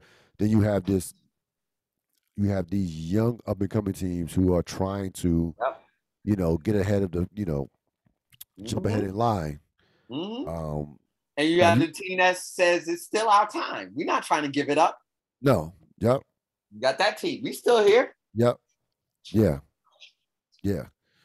And if you want, it's a nice. All the future, you're the past. We're here, present. Yep. It's our time, and they're not trying to give it up. Yeah. At all. So it's a nice balance. Yeah. Of teams here, and again, look no further. Look no further in terms of what you need to succeed in the playoffs. Rodgers, Brady, Allen, Mahomes, Earl. Yep. It's just true. It's just true. I'll say this. For me personally, this is the first time in this new iteration that I've been like, oh, we're here. Last year when we lost to Kansas City, I was not disappointed. I was just like, oh, we weren't ready. We just weren't there. Yep. This time I will be disappointed if we lose this game. You should be. I'll be disappointed. You should be. Because I do. I feel like we're here. We belong. We should be on this stage with everybody else. Yeah, you belong here. Yeah. No, you clearly belong here. You belong here. Yeah. No, you clearly you belong here, and Kansas City knows you belong here. That's the thing about it. There's a mutual respect. They know, they Yeah, know. we announced it fairly clearly what our Yes, team yeah, is. they know. So But yeah, that's why I said I really messed with McDermott for that. He does not back down from any other franchise, any other coach at no, all. not kissing rings. He's not kissing rings. No, no. Get them rings out my face. Yeah, and again, yeah, exactly. I know what you said. No, I got. And I'm glad you bring that up because I give McDermott a lot of credit because after the New England loss at home, he Yep. did not panic whatsoever. He said, Not "You know impressed. what?" He was not impressed. I was impressed. He was not He impressed. was not impressed. No, he wasn't. Not. He was not. He was not impressed by that at all.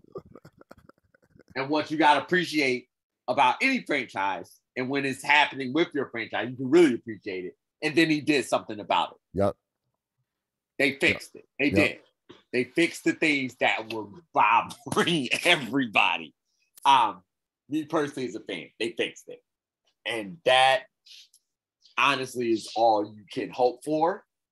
Because losses are going to come, of course. Yep. Is that your team learns from it and then does the things necessary to show that they learn from it. Yeah. No, he fixed it, and like I said, I think that was very. It was very important for him to even to come out and even say that. I think as in terms of as a leader It of the was. team, and just it was such a devastating loss that Yep. Your season could have spiraled out of control easily. Yep. Easily. Yep. I do. That's the other thing. I mean, that coaching staff very much fits my personality as a fan. I appreciate that no matter how much I'm freaking out, they're not freaking out. They don't. At all. No, On the sideline, there's nothing. Never, ever. I'm just like, okay, yeah. That's good leadership. That's good leadership. They are, no matter what's going on, they're calm. Okay, all right. Everybody get yourselves together. Yep, we'll be good. We're good. Yep. Yeah. Yep. And they stay on point, on message. They don't, there's no weirdness coming out outside of my frame. You don't hear nothing. Zero. That fits my temperament as a fan. I can't handle all that LA madness that you be handling.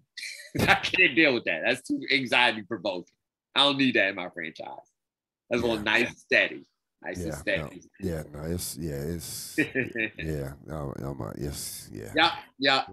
So anyways, I appreciate that about my coach. That's all. It is.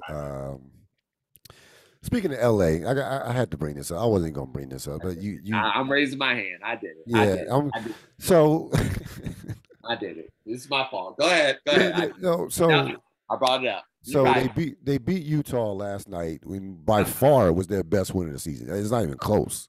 And like the first time they've beaten a quality team since going back to October when they beat Miami. It's been a while. Okay. It happened. So okay. They're still working on some things. They're still working on a lot. Yeah, still working on a lot of things. So still working some things out. So I'm gonna give you. Here's a timeline of some events per se that are going on. You have the Magic Johnson. First of all, Saturday, the game was on. Their game was on after your game on Saturday when they got embarrassed by Denver. I was at work, so I was able to catch like the last half of that game, the Denver embarrassment where they just got like slaughtered. Okay, by a million points. Denver, of course, is missing everybody except Jokic. Okay, so I don't want to hear about the injuries. Anthony Davis, like they missing half their team as well. So they get destroyed in that game. Anthony Davis is always missing. Yeah, he's right, exactly. Street clothes, right? Street clothes is always hurt. So that name will stick with him forever. It is funny every single time.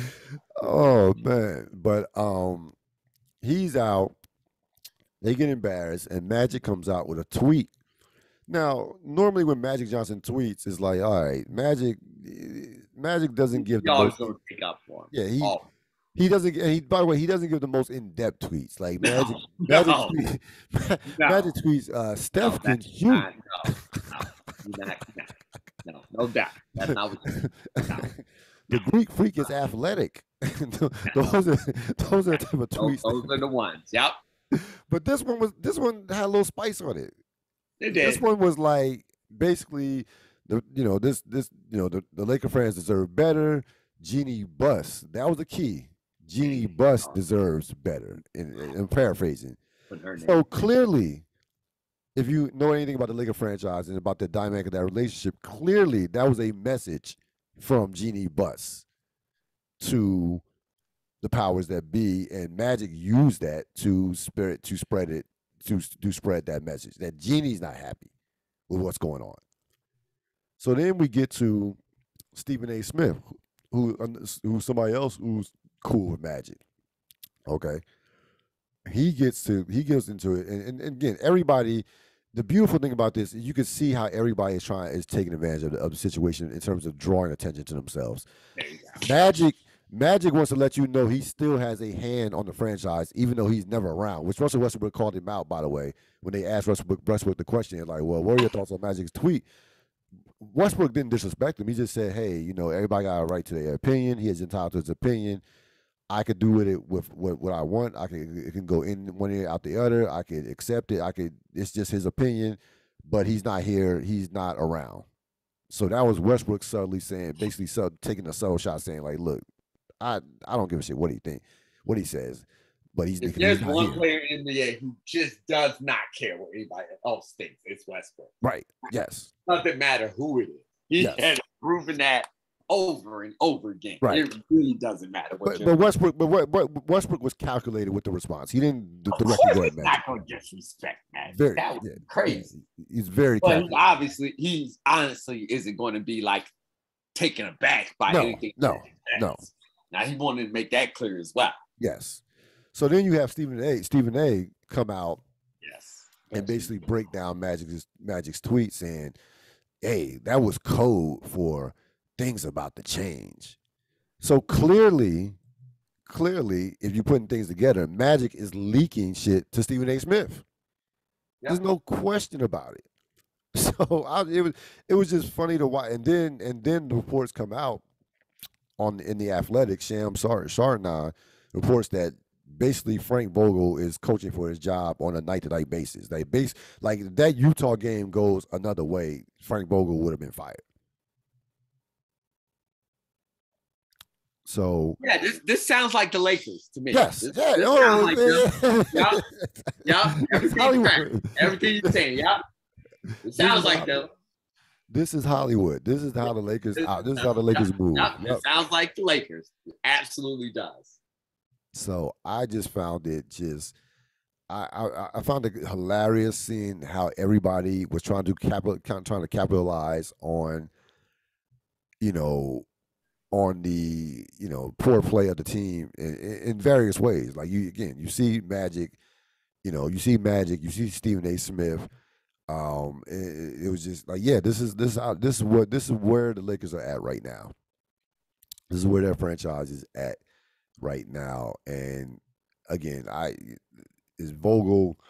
The way it's going right now, Vogel probably won't make it through the season.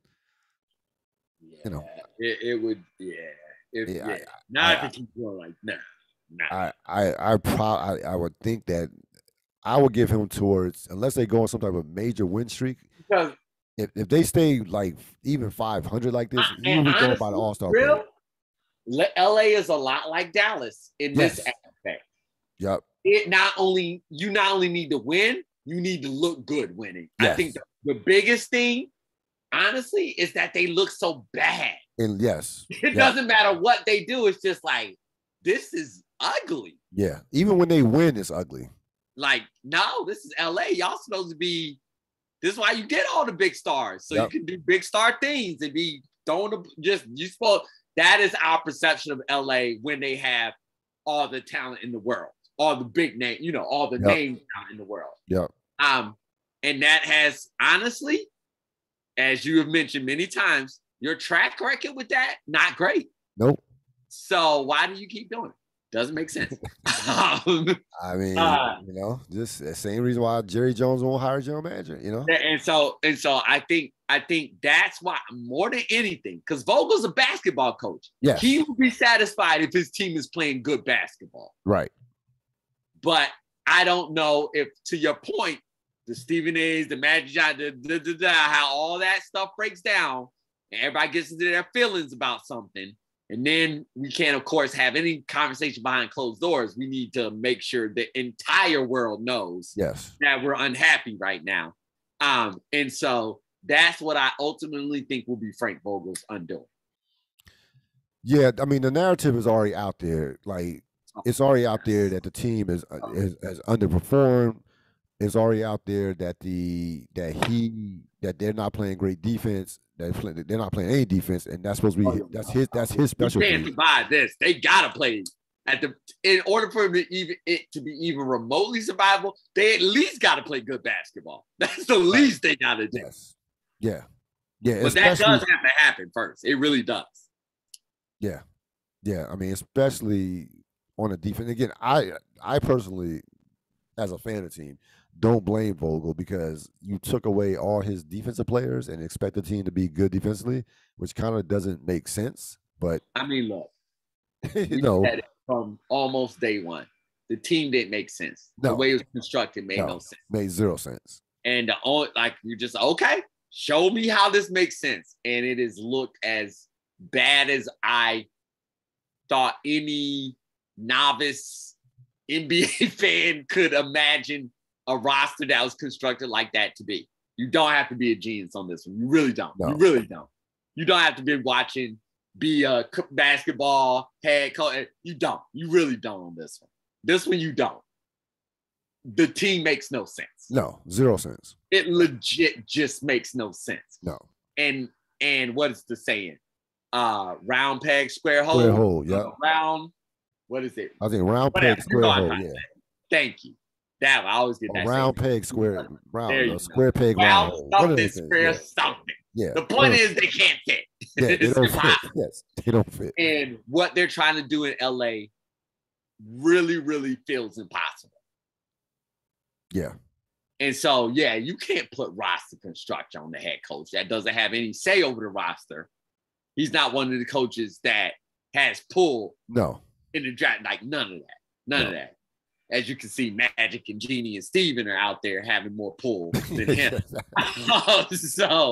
So yeah, Frank Vogel can't be blamed for this, but he definitely will fall on that. Oh, he's gonna take it. Yeah, he's gonna be. They need a scapegoat. He's definitely a scapegoat. That's all in the game. It's all in the game. All in the game. You know these millions. That's it. It is what it is. And one last thing before I let you go, I did ask you about this, and I wanted to comment about this because this happened yesterday with Kyrie Irving. He's doing a post game. Durant, of course, is out 4 to 6 weeks with the sprained MCL. Yeah. So they basically ask him like, "Hey, does Durant's injury create an urgency for you to get vaccinated?" Yeah. And Kyrie is like, "Nope. Nah. Like this is my stance. Yeah. And this is what it is." And then the reporter follows it up with basically saying, "But the team needs you, and that doesn't, but the team needs you, and that doesn't, he tried to kind of, I guess he gave away his opinion. I'm sure he gave away what his thoughts were and tried to inflect it. He was trying to bait Irving with the question. It was a question to get a very specific response. Right. Yep. It wasn't a question designed to find out more information. No. It was a question designed to get a specific response. Go ahead. Yep. And I guess, I'm at the point with Kyrie. I'm like, yo, he's going to die on that sword. Like he's not going to, like, I think if you're a reporter, he is not going to do what you think he should do. So if you keep asking him about it, he's going to give you unless you're just happy with just getting the same answer, he's going to give you the same answer. Like, so I don't particularly. I mean, we know how we both feel about the stance and what have you. Yeah. But if I'm a reporter, I'm like, okay, this guy is not. He's not giving me unless you're just looking for a, something. To your point, now that's absolutely what he was doing. Look, to your point, or to your point, the thing that I can respect Kyrie Irving on this is that he's been consistent about. Yep. Like, he is not wavered, not for 1 second, not at all. So I can respect that he's consistent on it. And so, to your point, what is the point of continuing to ask him the question when he gives you the exact same answer over a period of time? It's not like it's over a period of time. Like, his stance is well known. And so the only conclusion you can get, if you're in Kyrie Irving's shoes, is, oh, he wants me to change my opinion, so then then everybody can bang me over the head with the fact that I changed my opinion, right? And so at this point in time, the only people that are going to get something out of Kyrie Irving is somebody that if he sits down with, it's probably going to be like, it would have to be like a player interview, something like that. He might give up a little bit more of some information on there. But to your point, he's locked in on what he's going to say. If you ask him a question, you're going to get the exact same answer. Especially, listen, I'm all one. I love interviews and what have you. I'm all one about a sit down, you asking tough questions, and I that's cool. But we're talking about he's not giving you that in a post game interview. Tough questions aren't things that just make people angry. That's the thing that people get confused. Yes. Oh, he didn't like that question, so that was a tough question. Nope. A tough question is a question that makes someone uncomfortable because of the information they have to give up, which is illuminating to the audience, illuminate something that we didn't know. Right.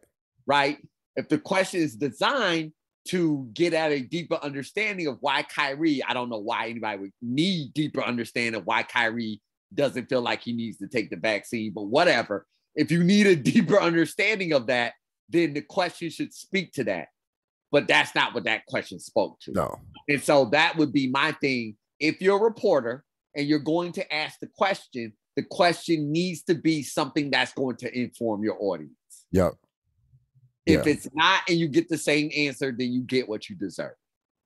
Yeah, I think with a reporter, like, and this is to me as a pure journalist per se, once you inflict your opinion on a question you're trying to ask, it's like nah. And I think that's what that reporter was doing as well. It's no longer a question. See, that's what it's not right. That's not even a question, right? That's more like a statement. That's right. It's not a question. And language and words are important in journalism. It's actually very important in journalism. And the way in which it's constructed is very important in there. And so literally the thing that we're talking about is a question. What is a question? Yep. And so a question is something that you ask somebody that you want to know more about. Right. That is simply what a question is. My ask of anybody is, what more do you want to know about his vaccination status? Right. Yep. What is implicit in that question, and it's not a question. So we need to stop saying that. No, the team needs you is not a question. What is implicit in that statement, that leading statement, is don't you feel bad that you're letting everybody down? Yes. Yep. Because of your selfish act. Yep. Right. That's what he's trying to drive at. Yep. But that's not asking a question. No. You just want to berate a player. That's no different than standing out on the sidewalk and yelling at people. Right. And so that's what the athletes are coached on. That's what he sensed. That's what he knows. And also, as a reporter, you know which players are the more highly reactive ones. He knows he has a reputation for being that way. And so on this issue, again, he's remained consistent on it. And so I give Kyrie credit from this standpoint with his answer. Like you said, he's been two things. He's been consistent on it, whether you agree with it or not. He's been consistent. And he also followed it up and basically saying, look. To be clear, I do not agree with him. But I don't agree with his stance. respect I'm saying I that he's agree. been I consistent. understand.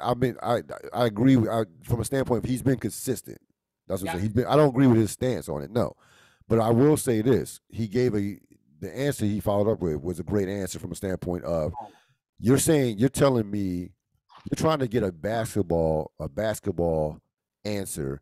I'm telling you, I'm giving you a life answer. So you're saying that taking taking the vaccine, I'm looking at it as a life decision. You're trying to incorporate basketball in that. He said so. He said Kyrie is basically he a was saying that this was very well thought out, intelligent brother. The problem is he is existing in a space that doesn't respect that at all. right. All anybody wants to hear from him is that he's 100% committed to the team, 100% committed to winning a championship, and 100% committed to playing basketball. Kyrie's thinking about other life things, Right. but he exists in a space that just doesn't care about that. No. Yeah, we care. So, The space he lives in cares about Kyrie, the basketball player. That's the reality of it. it's constant struggle. Yeah. And it always has been. His personality has been remarkably consistent as well. Yes. Yeah. No one has ever said, and Kyrie hasn't ever said this about himself, like, I'm in 100%. All I care about is basketball and nothing else. He's never been that type of player, ever. No. Never, ever. His talent is just so overwhelming. Right. He's so gifted as a basketball player. But the intangibles that go along with being an being a NBA superstar basketball player are lacking. And that's the problem. Yep. So, Brooklyn and LA as the world turns in those two places. Always. Those two. Always. Those teams are exactly who we thought they would be. Yep. They are absolutely. I was like, how is this going to work in Brooklyn with all these personalities? And it's going pretty much exactly as I anticipated. Chaos everywhere. Yep. In LA, I was like, I don't even understand how this team is going to play together. I don't even get it. They either know something that I've never even conceptualized before, or this is going to be really bad. And it's exactly how I thought it was going to look. Yeah. Yep. So, watching basketball for a few years, you actually do learn a couple things here and there. Yeah. I mean, you would prefer your team to be just quiet and consistent, but I like that. That's my speed. That's my speed. That's my fandom speed. That's a little too much to ask from those franchises. Yeah. Until next time. It's something when the next thing happens, which is right around the corner. Could happen this weekend with those two franchises. We will see and continue to monitor the NBA season. So, but again, big NFL games coming up this football team, North Carolina. I think you like messy, dramatic franchises. What happened? I was just thinking. I said Washington football team, North Carolina. I think you like dramatic, messy franchises. I think that's your fandom scheme. I just. I don't. I just. Yeah. You gotta think about that. I do. I had to re-examine. There's a lot of drama around your teams. It is. It's a lot. It's definitely. It's non. That's how I think about your health, sir. For the wrong reasons. Good for your health. Much drama.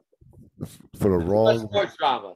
Yeah, for the wrong reasons. It's for the wrong reasons. That's why I gotta watch Power. I gotta be entertained I gotta take a break from the sports. Watch Tyreek do something stupid.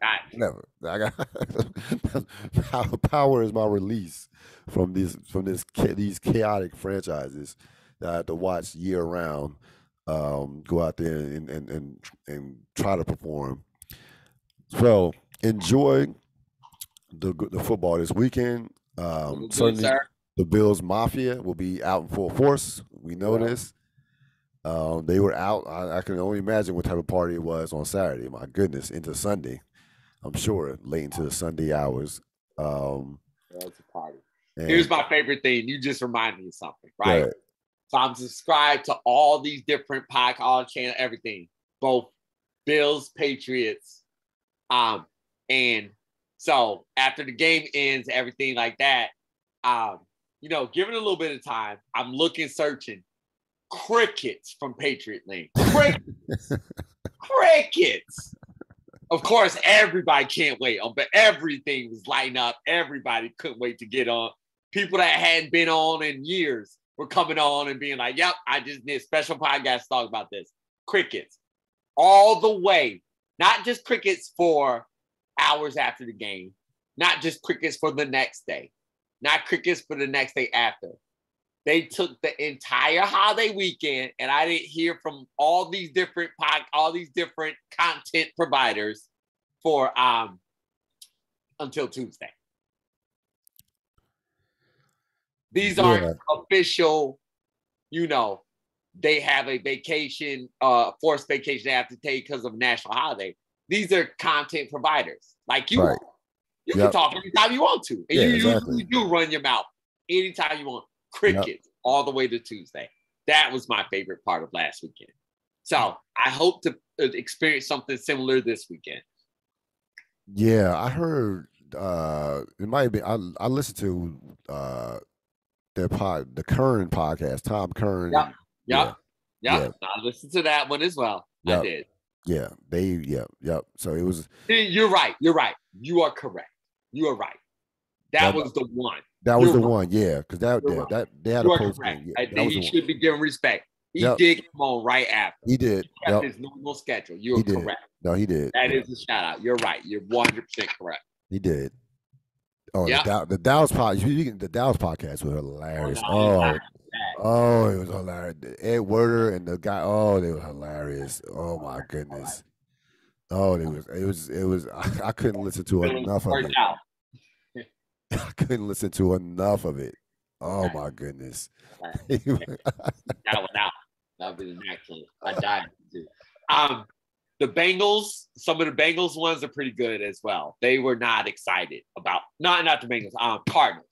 They were not excited about life after that game. I'm sure. They went in. They went on their team. They went in. So listening to some of them, I was like, yeah. That's exactly how I'd be reacting right now as well. So I gotta listen to Dallas once. The losers. Like I said, I went Dallas, Philly, New England. The losers were not happy. The losers were not satisfied with those performances. They were not. The losers were questioning all types of things. Yeah. Gotta love it. It's funny though. This will be my last point.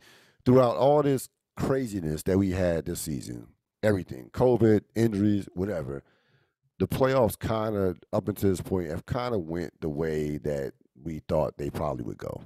Yes. Yeah. There's for all the wonkiness of the season, what that first round told us is there is a very clear divide. Yes. Between who's good and who just happened to be there because there was enough seeds available for them. Yeah, I think I probably look at this anyway as a fan of the NFL, but I think that obviously going to the playoffs, I mean, you're looking at who are the top teams, top quarterbacks, what have you, but also you just can't dismiss how a team is playing that last month. I'm thinking about it now. I rarely see a team just sputter down the stretch and do anything in the playoffs in recent memory. The coaches, they even say this. They view the season in quarters. 4, 4, and 4. I mean, when it was 16, of course. Right. 4, 4, and 4. And you need to be grading almost perfect A's in that final quarter where you can have B minuses, C pluses in that first quarter. But you can't have that in the fourth quarter. No. Those last 4 games, that last month, you're saying. So the coach, they've said that for as long as I've been watching football. So, yeah, the teams view it that way as well. For that exact reason, Ril. They know. And the second thing, got to be playing well. And the second thing, is the schedule. I think I've noticed this year too, and I'm gonna start paying. I guess I gotta start paying more attention. Who are these teams beating? Even the teams that are winning games and get to the playoffs. Like, how many quality teams did you beat?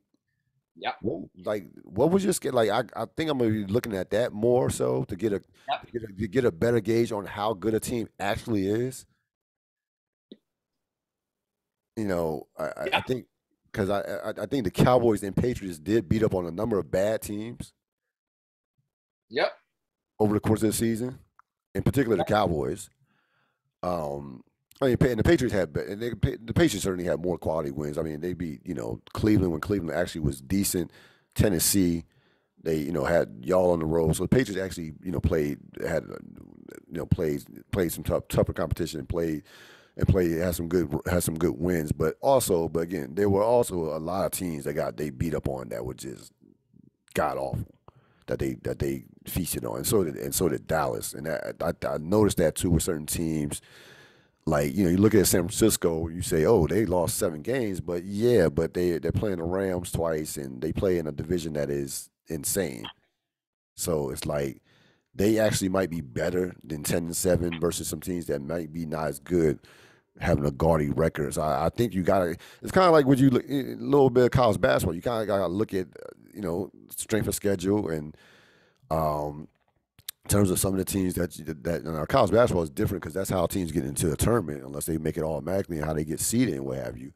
But I think we need to kind of examine that even further a little bit more as fans. Again, there are analytics people that do this all the time. DVOA and all these power ranking teams. They do this like religiously. They measure schedule and what have you and strength of schedule for their football stuff. But I think as a fan, I'm really going to be keened in more so a lot on who a team is beating. All the wins count. We know this. It's only 17 games. So if your team beats another team, cool.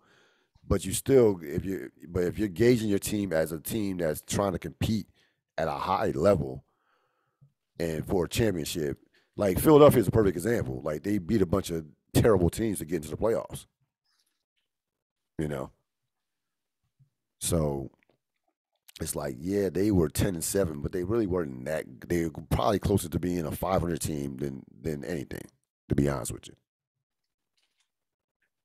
I think there is a shift that is happening in the NFL, and we're in the process of that shift where it makes it a little bit trickier to identify who the good teams are. Yeah. I think this will be a very telling weekend for the sustainability of Buffalo and Cincy in particular. Rams you can put in there. No, I don't put the Rams in there. Because they're built more as a mercenary squad.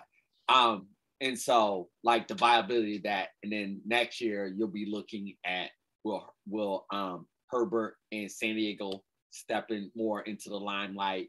Is Kyler Murray a pretender? Ril, then you'll have Russell Wilson's return and different things like that. And so I think the truer statements will land that the team that you can bank on are the teams with the best quarterback and best coaching combination. You look at them first, you look at those first, you put those up no matter how they're playing, as long as they're not nosediving at the end of the season. You put those teams up a little bit further, and then you start dividing out. The reason why like a 49ers team is so hard to call is because you have fantastic coaching and suspect quarterback play. It was the same thing when Goff was in Los Angeles with the Rams. And so then you start spicing it out that way, and then you get to those teams that are just like well, look at the reverse. You got the Cowboys. You got fantastic players and bad coaching. Yep. And so with the two examples, Dallas and New England, right? In one example, you have a fantastic coach and a rookie quarterback. That's going to make it really dicey to interpret that team, and you could probably interpret them on the lower end. Like they probably aren't there yet in the playoffs. And then with Dallas, the thing that I should have taken way more into account than I did, as I was just saying what I was saying, was the coaching aspect and knowing the troubles that Mike McCarthy's had. Because what we did mention in that conversation is that Mike McCarthy was on a downward trajectory those last few years. Oh yeah, clearly. So that was a clear disadvantage and a clear digression. No matter how good I thought Dak was or not, that was a clear digression and should have made my equation way, way more closer than it is. And then as you said, add in those things that you were talking about. So I think it's a complex puzzle. It is. It just is. Yeah. That's what makes the NFL so fascinating. Yeah. No. Yeah. Because I'll talk all this mess about the Patriots and then make some moves, do some draft picks, something else. And then it's just like, oh man, I'm right back at square one, fearing them again.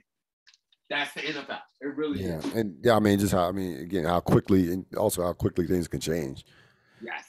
Like, look at the Saints were championship contenders for the last 3 or 4 years now, out the playoffs, Aaron Rodgers could be on a whole nother team next year. Yes. Yeah. Things are gonna happen. Yep. So yeah. Also enjoy. This is also a good segue for me. Just enjoy it while it lasts in the moment. Yes, you got to. You don't know. You don't know with the NFL. You don't. You got to. The NFL is the ultimate now league. It is now. It's not about 5 years from now, 2 years from now. It is now. That's why I respect what the Rams are doing. We're trying to win right now. We're not worrying about, we need to do it right now. So we'll see what happens. As always, Mr. Sapp, thanks for joining me. Again, good luck to your team. We'll see what happens. We'll see if they can make another AFC championship. Appreciate you, sir. All right. Great rest of your week. Yep. That's going to wrap it up for this latest edition of the Ril Dil podcast. This podcast will be on, I'll put this podcast up before the evening is out. Hope you enjoyed it. I will see you next time. So long.